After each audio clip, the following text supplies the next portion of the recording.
ಇಲ್ಲಿ ಯಾವುದೇ ಮುಚ್ಚುಮರೆ ಇಲ್ಲ, ಯಾರನ್ನೂ ಮೆಚ್ಚಿಸುವ ಪ್ರಶ್ನೆ ಇಲ್ಲವೇ ಇಲ್ಲ. ನೇರ ಪ್ರಶ್ನೆ, ನೇರ ಉತ್ತರ. ಇದು ಜನಮನ. ನಾನು ಚಿದಾನಂದ್ ಪಟೇಲ್.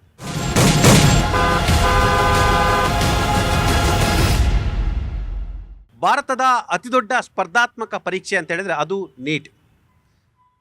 ವರ್ಷಾನುಗಟ್ಟಲೆ ವೈದ್ಯರಾಗಬೇಕೆಂಬ ಕಾರಣಕ್ಕಾಗಿ ಅನೇಕ ಮಕ್ಕಳು, ಲಕ್ಷಾಂತರ ಮಕ್ಕಳು ಊಟ ನಿದ್ದೆಯನ್ನು ಬಿಟ್ಟು ಹಣವನ್ನು ಖರ್ಚು ಮಾಡಿ ವೈದ್ಯರಾಗಬೇಕೆಂಬ ಕನಸನ್ನು ಕಾಣ್ತಾರೆ. ನಿಮಗೆ ಗೊತ್ತಿರಲಿ, ಒಂದು ವರ್ಷ 22ರಿಂದ 23 ಲಕ್ಷ ವಿದ್ಯಾರ್ಥಿಗಳು ನೀಟ್ ಪರೀಕ್ಷೆಯನ್ನು ಬರೆದ್ರೆ ಒಟ್ಟಾರೆ ಇಡೀ ದೇಶದಲ್ಲಿ ಸೀಟ್ ಸಿಗುವಂಥದ್ದು ಹಬ್ಬಬ್ಬ ಅಂದರೆ 1,29,000ದಿಂದ 1,30,000. ಅಲ್ಲಿಗೆ ಸುಮಾರು 94% ಸ್ಟೂಡೆಂಟ್ಸಿಗೆ ನಿಮಗೆ ಅವ್ರು ವೈದ್ಯರಾಗೋ ಕನಸೇ ಕಮರಿ ಹೋಗುತ್ತೆ. ಮತ್ತೊಂದು ಕಡೆ ನಿಮಗೆ ಅದರಲ್ಲೂ ಕೂಡ ಪ್ರತಿ ವರ್ಷ ಅಂದರೆ 2024 ಮತ್ತು 25 ಲೆಕ್ಕಾಚಾರದ ಪ್ರಕಾರ ಸುಮಾರು 54,263 ಸರ್ಕಾರಿ ಸೀಟ್ಗಳಾದರೆ ಉಳಿದಂಥ 54,000 ಸೀಟ್ಗಳು ಅದು ಖಾಸಗಿ ಪ್ರೈವೇಟ್ ಸೀಟ್ಗಳಾಗಿರ್ತಕ್ಕಂಥದ್ದು. ನಿಮಗೆ ಗೊತ್ತಿರಲಿ, ನೀಟ್ ಪರೀಕ್ಷೆ ಅಂತ ಹೇಳಿದ್ರೆ ಅದೊಂದು ಪರಿತ್ಯಾಗ ಅಂತಲೇ ಹೇಳ್ಬೋದು. ಒಬ್ಬ ವಿದ್ಯಾರ್ಥಿ, ಅದರಲ್ಲಿ ಬಡವರು ಇರ್ತಾರೆ, ಶ್ರೀಮಂತರು ಇರ್ತಾರೆ. ಭಾಳಷ್ಟು ಜನರು ಬಡವರು ಉಚಿತ ಸೀಟ್ಗಾಗಿ, ಸರ್ಕಾರಿ ಸೀಟ್ಗಾಗಿ ಒದ್ದಾಡ್ತಾರೆ. ಒಂದು ಸರ್ಕಾರಿ ಸೀಟ್ಗೆ ಪ್ರತಿ ವರ್ಷ 25ರಿಂದ 50,000 ಫೀಸ್ ಇದ್ದರೆ ಖಾಸಗಿ ಸೀಟು ಸುಮಾರು 50 ಲಕ್ಷದಿಂದ 1 ಕೋಟಿಯವರು ಕೂಡ ಇರುವಂಥದ್ದು. ನಿಮಗೆ ಗೊತ್ತಿರಲಿ, ಈ ನೀಟ್ಗಾಗಿ ಎಷ್ಟೋ ಜನ ಸಾಲವನ್ನು ಮಾಡ್ಕೊಂಡಿದ್ದಾರೆ, ಬೀದಿಗೆ ಬಂದಿದ್ದಾರೆ. ಇತ್ತೀಚೆಗಷ್ಟೇ ನೀಟ್ ಪರೀಕ್ಷೆ ರದ್ದಾಗಿದ್ದಕ್ಕೆ ಲಖೀಂಪುರದಲ್ಲಿ ಒಬ್ಬ ವಿದ್ಯಾರ್ಥಿ ಆತ್ಮಹತ್ಯೆಯನ್ನು ಕೂಡ ಮಾಡ್ಕೊಳ್ತಾನೆ. ಎಷ್ಟೋ ಪೋಷಕರು ಸಾಲ ಸೂಲವನ್ನು ಮಾಡ್ತಾರೆ. ಇದು ಬಹುಶಃ ಯಾರಿಗೆ ಗೊತ್ತಿಲ್ಲ, ಒಂದು ನೀಟ್ ಪರೀಕ್ಷೆಯಲ್ಲಿ ಸುಮಾರು ಈ ವರ್ಷ 22,79,000 ಮಕ್ಕಳು, 70,000 ಮಕ್ಕಳು ಎಕ್ಸಾಮನ್ನು ಬರೆದಿದ್ದಾರೆ. ಸರಿಸುಮಾರು 3 ವರ್ಷಗಳಿಂದ ಕೆಲವರು ತಯಾರಾಗ್ತಾರೆ, ಕೆಲವರು 1 ವರ್ಷದಿಂದ ತಯಾರಾಗ್ತಾರೆ. ಅವರ ಹಾಸ್ಟೆಲ್ ವೆಚ್ಚ, ಟ್ಯೂಷನ್ ವೆಚ್ಚ, ಬೇರೆ ಬೇರೆ ವೆಚ್ಚಗಳು ಸೇರಿದಂತೆ ಒಟ್ಟಾರೆ 8ರಿಂದ 10,000 ಕೋಟಿ ಇದರಲ್ಲಿ ವಿನಿಯೋಗ ಆಗ್ತಕ್ಕಂಥದ್ದು. ಖಾಸಗಿ ಟ್ಯೂಷನ್ ಸಂಸ್ಥೆಗಳು ಒಂದು ಕಡೆ ಇದನ್ನು ಮಾಫಿಯಾ ಮಾಡ್ಕೊಂಡಿದ್ದಾರೆ ಅಂತ ಹೇಳಿದ್ರೆ ತಪ್ಪಾಗಲಾರ್ದು. ಎಸ್, ಅಫ್ಕೋರ್ಸ್, ಒಂದು ನೀಟ್ ಪರೀಕ್ಷೆಗೆ ಸರ್ಕಾರಕ್ಕೆ 400 ಕೋಟಿ ಖರ್ಚಾಗುತ್ತೆ. ಹಾಗಂತ 22,70,000 ವಿದ್ಯಾರ್ಥಿಗಳು ಕಟ್ತಕ್ಕಂಥ ಪ್ರವೇಶ ಶುಲ್ಕ ಅಂದರೆ ಪರೀಕ್ಷಾ ಶುಲ್ಕ ಸುಮಾರು 300ರಿಂದ 400 ಕೋಟಿ ಇರುವಂಥದ್ದು. 192 ಕೋಟಿ ಕೂಡ ಲಾಭ ಕೂಡ ಆಗುತ್ತೆ. ಅದೆಲ್ಲವೂ ಕೂಡ ಬದಿಗೊತ್ತೋಣ. ಒಂದು ಪರಿತ್ಯಾಗ, ಒಂದು ಹೋರಾಟ, ಒಂದು ಶ್ರಮ, ಕನಸುಗಳು ಎಲ್ಲವೂ ಕೂಡ ಕಮರಿ ಹೋಗ್ತವೆ. ಹಾಗಾಗಿ ಈಗ ನೀಟ್ ಪರೀಕ್ಷೆ ದೊಡ್ಡ ಚೀಟ್ ಆಗಿರ್ತಕ್ಕಂಥದ್ದು. ಇದು ದೇಶಾದ್ಯಂತ ಚರ್ಚೆ ಆಗ್ತಿದೆ. ಸುಲಭವಾಗಿ ಯಾವುದೇ ಸರ್ಕಾರಗಳು ಘೋಷಣೆ ಮಾಡ್ಬೋದು, ನಾವು ಮರುಪರೀಕ್ಷೆಯನ್ನು ಮಾಡ್ತೀವಿ, 15 ನಿಮಿಷ ಜಾಸ್ತಿ ಕೊಡ್ತೀವಿ ಅಂತ ಹೇಳ್ಬೋದು. ಆದರೆ ಇಲ್ಲಿವರೆಗೆ ಓದಂಥವರು ಎಷ್ಟೋ ಮಕ್ಕಳು ಖಿನ್ನತೆಗೆ ಒಳಗಾಗ್ತಾರೆ, ಆತಂಕಕ್ಕೆ ಒಳಗಾಗ್ತಾರೆ, ಭಯಕ್ಕೆ ಕೂಡ ಒಳಗಾಗ್ತಾರೆ. ಬಹುಶಃ ನಮ್ಮನ್ನು ಆಳ್ತಕ್ಕಂಥ ಸರ್ಕಾರಗಳು, ನಾವು ಮತ ಹಾಕಿ ಅವ್ರನ್ನ ಕಳಿಸ್ಕೊಟ್ಟಿದ್ದೀವಿ. ಮತ ಹಾಕಿ ಕಳಿಸ್ಕೊಟ್ಟ ಮೇಲೆ ಅವ್ರು ಸರಿಯಾಗಿ ಮಾಡಬೇಕಲ್ವಾ? ಚೀನಾದಲ್ಲಿ, ಬೇರೆ ಬೇರೆ ದೇಶಗಳಲ್ಲಿ ಪರೀಕ್ಷೆಗಳು ನಡೀತವೆ. ಬಹುತೇಕ ಅಲ್ಲಿ ಪೇಪರ್ ಲೀಕ್ ಅನ್ನೋದೇ ಕಡಿಮೆ. ಎಲೆಕ್ಷನ್ ಟೈಮಲ್ಲಿ ಪ್ರತಿ ಮತದಾನ ಕೇಂದ್ರಕ್ಕೆ CRPF, CR, KSRPನೋ ಅಥವಾ ಸ್ಥಳೀಯ ಪೊಲೀಸರು ಒಬ್ಬೊಬ್ರು ಇರ್ತಾರೆ. ಆದರೆ ನಾವು ಓಟ್ ಹಾಕಿ ಗೆಲ್ಲಿಸಿದಂಥವರು ನಮಗೆ ಮಾಡ್ತಕ್ಕಂಥ ಪರೀಕ್ಷೆಗೆ ಮಾತ್ರ ಯಾವ ಭದ್ರತೆಯೂ ಕೂಡ ಇರಲ್ಲ. ಹಾಗಾಗಿ ಇದು ವಿಸ್ತೃತವಾಗಿ ಚರ್ಚೆ ಆಗಬೇಕು. ಈ ದೇಶದಲ್ಲಿ ಕೇಂದ್ರೀಯವಾಗಿರ್ತಕ್ಕಂಥ ಸ್ಪರ್ಧಾತ್ಮಕ ಪರೀಕ್ಷೆ ಬಗ್ಗೆ ಅನೇಕ ಚರ್ಚೆಗಳಾಗ್ತಿದ್ದಾವೆ. ಈಗಾಗಲೇ ತಮಿಳುನಾಡಿನ ನೂತನ ಮುಖ್ಯಮಂತ್ರಿ ವಿಜಯರವರು PUC ಅಂಕಗಳ ಆಧಾರದ ಮೇಲೆ ವೈದ್ಯಕೀಯ ಸೀಟ್ಗಳನ್ನು ಕೊಡಿ ಅಂತೇಳಿ ಚರ್ಚೆಯನ್ನು ಮುಂದಾಕಿದ್ದಾರೆ. ಧರ್ಮೇಂದ್ರ ಪ್ರಧಾನ್ರವರು ಹೇಳ್ತಾರೆ, ಮತ್ತೆ ನಾವು ಪರೀಕ್ಷೆಯನ್ನು ಬರೆಸ್ತೀವಿ, 15 ನಿಮಿಷ ಜಾಸ್ತಿ ಕೊಡ್ತೀವಿ ಅಂತ ಹೇಳ್ತಾರೆ. ಒಟ್ಟಾರೆ ಎಲ್ಲ ಬೆಳವಣಿಗೆ ಬಗ್ಗೆ ನಾವು ಚರ್ಚೆ ಮಾಡ್ತೀವಿ. ನಮ್ಮ ಜೊತೆ ಕಾಂತ್ ಕುಮಾರ್ ಇದ್ದಾರೆ. ಕಾಂತ್ ಕುಮಾರ್ ಅವರು ಸರ್ಕಾರಿ ನೌಕರಿಗಾಗಿ ಅತಿ ದೊಡ್ಡ ಹೋರಾಟವನ್ನು ಮಾಡಿ ಸಕ್ಸಸ್ ಆದಂಥವರು. ಕಾಂತ್ ಕುಮಾರ್ ಅವರೇ, ಇದು ನ್ಯಾಯವಾ? Sir, the collapse of education is the collapse of the nation. ಅಂದರೆ ಇವತ್ತಿನ ಸಿಸ್ಟಮ್ ಯಾವ ರೀತಿ ಇದೆ ಅಂತಂದರೆ 22,80,000 ಜನ ಮಕ್ಕಳು ಇವತ್ತು PUC ಅಪ್ಲಿಕೇಶನ್ ಹಾಕ್ಬಿಟ್ಟು ಎಕ್ಸಾಮ್ ಬರೆಯೋದಕ್ಕೆ ವರ್ಷಾನುಗಟ್ಟಲೆ ತಯಾರಿ ಮಾಡಿರ್ತಾರೆ. ಇದು ಮೆಡಿಕಲ್ ಸೀಟ್ಸ್ ಇರೋದು 1,30,000 ಸೀಟ್ಸು. 824 ಮೆಡಿಕಲ್ ಕಾಲೇಜ್ ಇದೆ ನಮ್ಮ ಇಂಡಿಯಾದಲ್ಲಿ. ಆ ಕಾಲೇಜಸ್ಗೆ ಒಂದು ಎಕ್ಸಾಮ್ 824 ಸರ್. ಈ ಒಂದು ಮೆಡಿಕಲ್ ಅಪ್ಲಿಕೇಶನ್ಸು 1,700 1,600 ರೂಪಾಯಿ ಫೀಸ್ ತೊಗೊತಾರೆ ಅಪ್ಲಿಕೇಶನ್ ಹಾಕೋದಕ್ಕೆ. ಈ ಒಂದು ಮಕ್ಕಳದು ಭವಿಷ್ಯ, 50 ವರ್ಷದ ಭವಿಷ್ಯ ನಿರ್ಧಾರ ಆಗೋದು ಈ ಒಂದು ಎಕ್ಸಾಮ್ ಮೇಲೆ. ಇದೊಂದು ಎಕ್ಸಾಮ್ ಅನ್ನೋದು ಟರ್ನಿಂಗ್ ಪಾಯಿಂಟು. ಯಾರಿಗೆ? ಯೂತ್ಸ್ಗೆ, ಯುವಕರಿಗೆ. ಅದು ಆ ಒಂದು ಅವ್ರಿಗೂ ಏನೋ ಒಂದು PU ಮಕ್ಕಳು ಕಷ್ಟಪಡ್ತಾ ಇದ್ದಾರೆ, ಅದಕ್ಕೆ ಬರೀ ಅವ್ರ ಮಕ್ಕಳಷ್ಟೇ ಅಲ್ಲ, ಅವ್ರ ಪೇರೆಂಟ್ಸು. ಇವತ್ತು ಒಂದು ಕೋಚಿಂಗ್ ಇನ್ಸ್ಟಿಟ್ಯೂಟ್ ಪ್ರೈವೇಟ್ ಮಾಫಿಯಾ ಅನ್ನೋದು, ಇದು ಕೋಚಿಂಗ್ ಇನ್ಸ್ಟಿಟ್ಯೂಟ್ ಅನ್ನೋದು ಪ್ರೈವೇಟ್ ಮಾಫಿಯಾ. ಯಾಕೆ ಅಂತಂದರೆ ಇಲ್ಲಿ ನಮ್ಮ ಇಂಡಿಯಾದಲ್ಲಿ ಸ್ಕೂಲ್ ಸಿಸ್ಟಮ್ ಸರಿಯಿಲ್ಲ, ಕ್ವಾಲಿಟಿ ಎಜುಕೇಷನ್ ಇಲ್ಲ, ಒಂದು ಕ್ವಾಲಿಟಿ ಬಿಲ್ಡಿಂಗ್ ಇಲ್ಲ. ಒಂದು ನೋಡಿ, ಒಂದು ಬಿಲ್ಡಿಂಗ್ ಇದ್ದರೆ ಟೀಚರ್ಸ್ ಇರಲ್ಲ, ಟೀಚರ್ಸ್ ಇದ್ದರೆ ಬಿಲ್ಡಿಂಗ್ ಇರಲ್ಲ. ವ್ಯವಸ್ಥೆ ನೀವು ನಮ್ಮ ಇಂಡಿಯಾದಲ್ಲಿ ಮಧ್ಯರಾತ್ರಿಯಲ್ಲಿ ಕುಡಿಯೋದಕ್ಕೆ ಎಣ್ಣೆ ಸಿಗುತ್ತೆ, ಆದರೆ ಕುಡಿಯೋದಕ್ಕೆ ನೀರು ಲೈಬ್ರರಿಲಿ ಕುಡಿಯೋದಕ್ಕೆ ನೀರು ಸಿಗಲ್ಲ.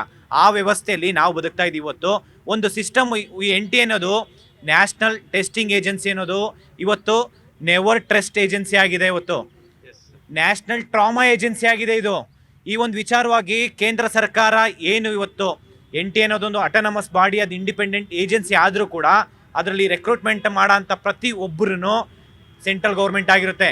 ಇವತ್ತು ಏನು ಆಕ್ಷನ್ ತೊಗೊಂಡ್ರಿ? ಇವರು ರಿತೇಶ್ ಮಿಶ್ರಾ ಅಂತನೂ ಇವತ್ತು ಪಾಪ 3ನೇ ಅಟೆಂಪ್ಟ್ಸ್ ಕೊಟ್ಟು ಇವತ್ತು ಸೂಸೈಡ್ ಮಾಡ್ಕೊಂಡಿದ್ದಾರೆ. ಬಿಕಾಸ್ ಆಫ್ NT ಈ ಒಂದು ಎಕ್ಸಾಮ್ಸ್ ಕ್ಯಾನ್ಸಲ್ ಮಾಡಿರೋದ್ರಿಂದ. ಎಕ್ಸಾಮ್ ಕ್ಯಾನ್ಸಲ್ ಮಾಡೋ ಥರ ಇವ್ರು ಎಕ್ಸಾಮ್ ಮಾಡಿದ್ದಾರೆ ಅಂತಂದರೆ ಇವರು ಮಧ್ಯವರ್ತಿಗಳು ಎಷ್ಟು ಜನ ಇದ್ದಾರೆ, ಬಿಸ್ನೆಸ್ ಮ್ಯಾನ್ ಎಷ್ಟು ಜನ ಇದ್ದಾರೆ, ಎಷ್ಟು ಜನ ಮಿನಿಸ್ಟರ್ ಇದರಲ್ಲಿ ಇನ್ವಾಲ್ವ್ಮೆಂಟ್ ಇದ್ದಾರೆ, ಎಷ್ಟು ಜನ ಅಧಿಕಾರಿಗಳು ಎಷ್ಟು ಇನ್ವಾಲ್ವ್ಮೆಂಟ್ ಇದ್ದಾರೆ. ಈಗ ಸೆಂಟ್ರಲ್ ಗೌರ್ಮೆಂಟ್ ಇಮಿಡಿಯೇಟ್ CBI ತನಿಖೆ ಕೊಟ್ಟರಲ್ಲ, ಈ ಒಂದು CBI ತನಿಖೆಯಲ್ಲಿ ಈ ಹಿಂದೆ 2022, 21 ಮತ್ತು 24ರಲ್ಲಿ ಸೇಮ್ ಕ್ವಶನ್ ಪೇಪರ್ ಲೀಕ್ ಆಗಿತ್ತು. ಅವಾಗ ಎಷ್ಟು ಜನಕ್ಕೆ ನೀವು ಶಿಕ್ಷೆ ಕೊಟ್ಟಿದ್ದೀರಾ? ಎಷ್ಟು ಜನ CBI ತನಿಖೆ ಆರ್ಡರ್? ನಾವು ಕೇಳ್ತಾ ಇರೋದು ಇವಾಗ CBI ತನಿಖೆ ಏನು ನೀವು ರಿಪೋರ್ಟ್ ಕೊಡ್ತೀರಾ, ಆ report supreme court active judge ಕೊಡಿ, ಅವರು ತನಿಖೆ ಮಾಡಬೇಕು. ಆ ಒಂದು ಪಾರ್ಟಲ್ಲಿ CBI ಒಂದು ಕಮಿಟಿಯಲ್ಲಿ ಸುಪ್ರೀಂ ಕೋರ್ಟ್ ಆಕ್ಟಿವ್ ಜಡ್ಜಸ್ ಇರಬೇಕು. ಅವಾಗ ಮಾತ್ರ. ಮತ್ತೆ ಇನ್ನೊಂದೇನಂದ್ರೆ ಸರ್, ಈ ಒಂದು ಸ್ಟ್ರಿಕ್ಟ್ ಕಾನೂನು ತೊಗೊಂಬರ್ಬೇಕು. ಈ ಥರ ಕ್ವಶನ್ ಪೇಪರ್ ಲೀಕು, ಮಧ್ಯವರ್ತಿಗಳು ಯಾರೇ ಇನ್ವಾಲ್ವ್ಮೆಂಟ್ ಇದ್ರು ಅವ್ರನ್ನ ರೋಡಿಗೆ ತೊಗೊಂಬಂದು ಶೂಟ್ಔಟ್ ಮಾಡಿ ಸಾಯಿಸಿ. ಅವ್ರ ಪರವಾಗಿ ಯಾರಾದರೂ ಬಂದರೆ ನಾವು ಅವ್ರ ವಿರುದ್ಧ ನಾವು ಬರ್ತೀವಿ, ನಾವು ಹೋರಾಟ ಮಾಡ್ತೀವಿ ಅವ್ರ ಪರವಾಗಿ.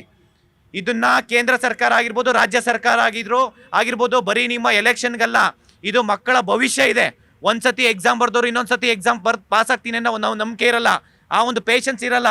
ಯಾಕೆ ಅಂತಂದ್ರೆ ಇದು ಕಾಂಪಿಟೇಟಿವ್ ಎಕ್ಸಾಮ್ಸು, ಇದು ಒಂದೊಂದು ಕ್ವಶನ್ ಇಂಪಾರ್ಟೆಂಟ್ ಇರುತ್ತೆ, 0.1 ಮಾರ್ಕ್ಸ್ ಕೂಡ ಇಂಪಾರ್ಟೆಂಟ್ ಇರುತ್ತೆ. ಇದನ್ನ ಸೀರಿಯಸ್ ಆಗಿ ಕ್ರಮ ತಗೊಂಡಿಲ್ಲ ಅಂತಂದ್ರೆ ಮುಂದಿನ ಭವಿಷ್ಯ ನಿರ್ಧಾರ ಮಾಡೋರು ವಿದ್ಯಾರ್ಥಿಗಳು, ಯುವಕರು. ಈ ದೇಶದಲ್ಲಿ more than 65% 18 to 35 age limit ಇದ್ದಾರೆ. ಇವರು ಒಂದು ಸತಿ ಮನ್ಸು ಮಾಡಿದ್ರೆ ಇಡೀ ರಾಜ್ಯ ಅಲ್ಲ, ದೇಶ ಏನ್ ಬೇಕಾದ್ರೂ ಮಾಡ್ಬೋದು. ಅರ್ಥ ಮಾಡ್ಕೊಳ್ಳಿ. ವಿದ್ಯಾರ್ಥಿಗಳನ್ನ ಮತ್ತೆ ಯುವಕರನ್ನ ಕಡೆಗಣಿಸ್ಬೇಡಿ. ಎಚ್ಚರಿಕೆಯನ್ನು ಕೊಟ್ಟರು. ನೀವು ಆಟ ಆಡಬೇಡಿ ಅಂತ ಹೇಳಿದರು. ವಿದ್ಯಾರ್ಥಿಗಳ ಬದುಕಿನಲ್ಲಿ ಚೆಲ್ಲಾಟ ಆಡಬೇಡಿ ಅಂತ ಹೇಳಿದರು. 2017, 2019, 2024, 2026 NIT ನೇತೃತ್ವದಲ್ಲಿ ಇರ್ತಕ್ಕಂಥ ನೀಟ್ ಪರೀಕ್ಷೆ ನಡೀತೆ. ನೀಟ್ ಪರೀಕ್ಷೆ ಪೇಪರ್ ಲೀಕ್ ಆಗುತ್ತೆ ಅಂತ ಹೇಳಿದ್ರೆ ಎಷ್ಟು ಬೇಜವಾಬ್ದಾರಿ ಅಂತ ಹೇಳ್ಬೋದು. ನಾನು ಹೇಳಿದೆ ನಿಮಗೆ, ಮತದಾನ ಸಂದರ್ಭದಲ್ಲಿ ಎಲ್ಲೊಂದು ಕಡೆ ಬೂತಲ್ಲಿ ಇಂತಿಷ್ಟೇ ಮತ ಹಾಕ್ಸಿದ್ರು, ಇಂತಿಷ್ಟೇ ಜನ ಫೇಕ್ ವೋಟ್ ಹಾಕಿದ್ರು ಅಂತ ಹೇಳಿದರೆ ಹಂಗಂತ ಮತದಾನವನ್ನು ಮುಂದೂಡ್ತಾರಾ ಅಥವಾ ಮತ್ತೊಬ್ಬನ MLA ಮಾಡ್ತಾರಾ? ಮಕ್ಕಳ ಭವಿಷ್ಯದ ಮೇಲೆ ಚೆಲ್ಲಾಟ ಆಡಿರ್ತಕ್ಕಂಥ NIT ಇರ್ಬೋದು, ಅದು ಕೇಂದ್ರ ಸರ್ಕಾರದ ಗುರುತರ ಜವಾಬ್ದಾರಿ ಕೂಡ ಇರುವಂಥದ್ದು. ಯಾಕಂತ ಹೇಳಿದ್ರೆ ಎಲ್ಲರ ಬದುಕು. ನಿಮ್ಮಲ್ಲಿ ಹೇಳಿದ್ರಿ ನೀವು, ನಮಗೆ ಧನುಷ್ ಗೌಡ ಅಂತ ಒಬ್ಬರು ABVP ನಾಯಕರು ಬಂದಿದ್ದಾರೆ. ಅವರ ತಂಗಿ ಕೂಡ ನೀಟ್ ಪರೀಕ್ಷೆಯನ್ನು ಬರ್ತಿದ್ದಾರೆ. ಪಾಪ ಆ ಹೆಣ್ಣುಮಗಳು ಮತ್ತೆ ಓದಬೇಕು, ರಾತ್ರಿ ಆಗಲು ಕಣ್ಣಿಗೆ ಆ ಎಣ್ಣೆ ಬಿಡ್ಕೊಂಡು. ಆ ಮಗು ನಾನೆಲ್ಲ ಒಂದು ಕಡೆ ನಾನು ಡಾಕ್ಟರ್ ಆಗ್ತೀನಿ ಅಂತ ಕನಸು ಕಂಡಿತ್ತು. ಮುಂದೆ ಪಾಪ ಬರೆಯುವಾಗ ಆ ಭಯ, ಆತಂಕ ಎಷ್ಟು ಮಟ್ಟಿಗೆ ಇರುತ್ತೆ ಅಂತ ಗೊತ್ತಿಲ್ಲ. ನಾನು ನಿಮಗೆ ಮೊದಲೇ ಹೇಳಿದೆ, ಸುಮಾರು 23,70,000 ವಿದ್ಯಾರ್ಥಿಗಳ ಪರೀಕ್ಷೆ ಬರೆದಿದ್ರು ಕೂಡ ಒಟ್ಟಾರೆ ಇರ್ತಕ್ಕಂಥ ಸೀಟು 1,29,000 ಸೀಟ್ ಅಷ್ಟೇ ಮಾತ್ರ ಇರ್ತಕ್ಕಂಥದ್ದು. 6% ಮಾತ್ರ ವಿದ್ಯಾರ್ಥಿಗಳಿಗೆ ಎಲ್ಲೊಂದು ಕಡೆ ವೈದ್ಯರಾಗತಕ್ಕಂಥ ಅವಕಾಶ ಇರ್ತಕ್ಕಂಥ. ಅಂಥ ಅವಕಾಶವನ್ನು ಕೈ ಚೆಲ್ಲಿರ್ತಕ್ಕಂಥ NTA ಅಂತ ನೀಟ್ ಅಂತ ಸಂಸ್ಥೆನ ಏನು ಮಾಡಬೇಕು ಸ್ವಾಮಿ?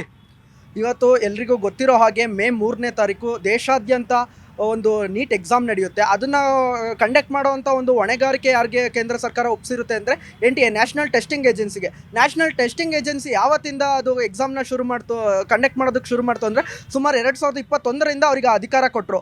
2021ಕ್ಕೂ ಮುಂಚೆ ನೀಟ್ನ ಯಾರು ಕಂಡಕ್ಟ್ ಮಾಡ್ತಿದ್ರು ಅಂದರೆ CBSE ಬೋರ್ಡು. ಸುಮಾರು ಒಂದು 2016ರಲ್ಲಿ ಏನು ನೀಟ್ ಎಕ್ಸಾಮ್ ಜಾರಿಗೆ ಬಂತು. 16ರಿಂದ ಒಂದು 20-21 ಸುಮಾರು 4ರಿಂದ 5 ನೀಟ್ ಎಕ್ಸಾಮ್ಗಳನ್ನ CBSE ಬೋರ್ಡ್ ಮಾಡ್ತು. ಬಟ್ CBSE ಬೋರ್ಡ್ ಇಂದ ಯಾವತ್ತೂ ಲೀಕ್ ಆಗಿರಲಿಲ್ಲ. ಅದು ಒಂದು ಸಲ ಯಾವಾಗ NTA 2017 ಆಯಿತು, 2019 ಆಯಿತು, 2024ರಲ್ಲಿ CBI ತನಿಖೆ ಆಯಿತು. ಕೇಂದ್ರದ BJP ಸರ್ಕಾರದ CBI ತನಿಖೆ ಆಯಿತು. 2 ವರ್ಷದ ನಂತರ ಶಿಕ್ಷೆ ಆಯಿತಾ ಏನಾಯ್ತಾ ಗೊತ್ತಿಲ್ಲ. ಈಗ ಮತ್ತೆ CBI ತನಿಖೆ ಕೊಟ್ಟಿದೆ. ಲಕ್ಷಾಂತರ ಜನರ, ಲಕ್ಷಾಂತರ ಪೋಷಕರ, ಲಕ್ಷಾಂತರ ವಿದ್ಯಾರ್ಥಿಗಳ ಭವಿಷ್ಯದಲ್ಲಿ ಚೆಲ್ಲಾಟ ಆಡಿರ್ತಕ್ಕಂಥದಕ್ಕೆ ಯಾರು ಹೊಣೆ? ತಾವು ABVP ಸಂಘಟನೆಯವರು. ಅಫ್ಕೋರ್ಸ್ ಎಲ್ರಿಗೂ ಗೊತ್ತಿರ್ತಕ್ಕಂಥ ಭಾರತೀಯ ಜನತಾ ಪಕ್ಷದ ಒಂದು ಕಂಟ್ರೋಲ್ ಇರ್ತಕ್ಕಂಥ ವಿದ್ಯಾರ್ಥಿ ಸಂಘಟನೆ ಅಂತ ಇರ್ತಕ್ಕಂಥದ್ದು. ಎಸ್ ಸರ್, ಇವತ್ತು ನಾವು ನಾನು ಹೇಳ್ತಿರೋದು ABVP ಅಂದ್ರೆ ಯಾರು ನೀವು ಹೇಳಿ ಸರ್. ABVP ಅಂದ್ರೆ ಯಾರು ಅಂತ ಹೇಳ್ತೀರಾ ಸರ್? ABVP ಒಂದು ತಂಡ, ABVP. NS ಕೂಡ ಕಾಂಗ್ರೆಸ್ನ ಒಂದು ತಂಡ. Yes sir. ಪ್ಲೀಸ್ ಅಲ್ಲ ನಾನು ನನ್ನ ಕೇಳೋ ಪ್ರಶ್ನೆ ನಿಮ್ಮ ನೋಡಿ, ನೀವು ಏನೇ ವಾದ ಮಾಡ್ಬೋದು, ಯಾರು ಮೂರ್ಖರಲ್ಲ ಇಲ್ಲಿ. ನೀವು ನಾನು ಕೇಳೋ ಪ್ರಶ್ನೆಗೆ ಉತ್ತರ ಕೊಡಿ. ನಾವು ಕೇಳೋ ಪ್ರಶ್ನೆಗೆ ಉತ್ತರ ಕೊಡಿ. ಇವತ್ತು ಮೊದಲನೇದಾಗಿ ನೀಟ್ ಬಗ್ಗೆ ಈಗ ಆಗಿರ್ತಕ್ಕಂಥ ಯಾರು ಹೊಣೆ, ಏನ್ ಮಾಡ್ಬೇಕು, ABP ಜವಾಬ್ದಾರಿ ಏನು? ದೇಶಾದ್ಯಂತ ಅತಿ ದೊಡ್ಡ ಸಂಘಟನೆ ಅಲ್ಲ ನಿಮ್ದು. ಎಷ್ಟು ಪ್ರೊಟೆಸ್ಟ್ಗಳನ್ನ ಮಾಡಿದ್ರೆ ಈ ಸರ್ಕಾರಕ್ಕೆ ಎಚ್ಚರಿಕೆ ಗಂಟೆಯನ್ನು ಕೊಟ್ಟಿದ್ರಿ ಅಂತ ಬಗ್ಗೆನೇ ಹೇಳ್ತಾ ಇದ್ದೀನಿ. ಮೊದಲು ಯಾವಾಗ ನೀಟ್ ಪರೀಕ್ಷೆಯಲ್ಲಿ ಅಕ್ರಮ ಆಗಿದೆ ಅಂತ ಗೊತ್ತಾಗಿದ ತಕ್ಷಣ ನಾವು ಒಂದು ಪ್ರೆಸ್ ರಿಲೀಸ್ನ ಮಾಡ್ತೀವಿ. ಪ್ರೆಸ್ ರಿಲೀಸ್ ಮಾಡಿದ್ದ ನೆಕ್ಸ್ಟ್ ಮೂಮೆಂಟ್ ನಾವು NTA ಕಚೇರಿಗೆ ಡೆಲ್ಲಿಲಿ ಮುತ್ತಿಗೆ ಹಾಕ್ತೀವಿ ನಾವು. ಇದು ಹಾಗಾದ್ರೆ ನೀವು ನಮ್ಮನ್ನ ಪಕ್ಷ ಅದು ಇದು ಅಂತ ಬ್ಲೇಮ್ ಮಾಡ್ತಾ ಇದ್ದೀರಲ್ಲ, ಹಾಗಾದ್ರೆ ನಾವು ಯಾಕೆ ಪ್ರೊಟೆಸ್ಟ್ ಮಾಡಿದ್ವಿ? ಹಂಗಾದ್ರೆ ಇವ್ರಿಗೆ ಮಾಡೋದಕ್ಕೆ ಧೈರ್ಯ ಇದೆಯಾ? ಹಂಗಾರೆ ಇವ್ರು ಕಾಂಗ್ರೆಸ್ ಅವರು ತಪ್ಪು ಮಾಡಿದಾಗ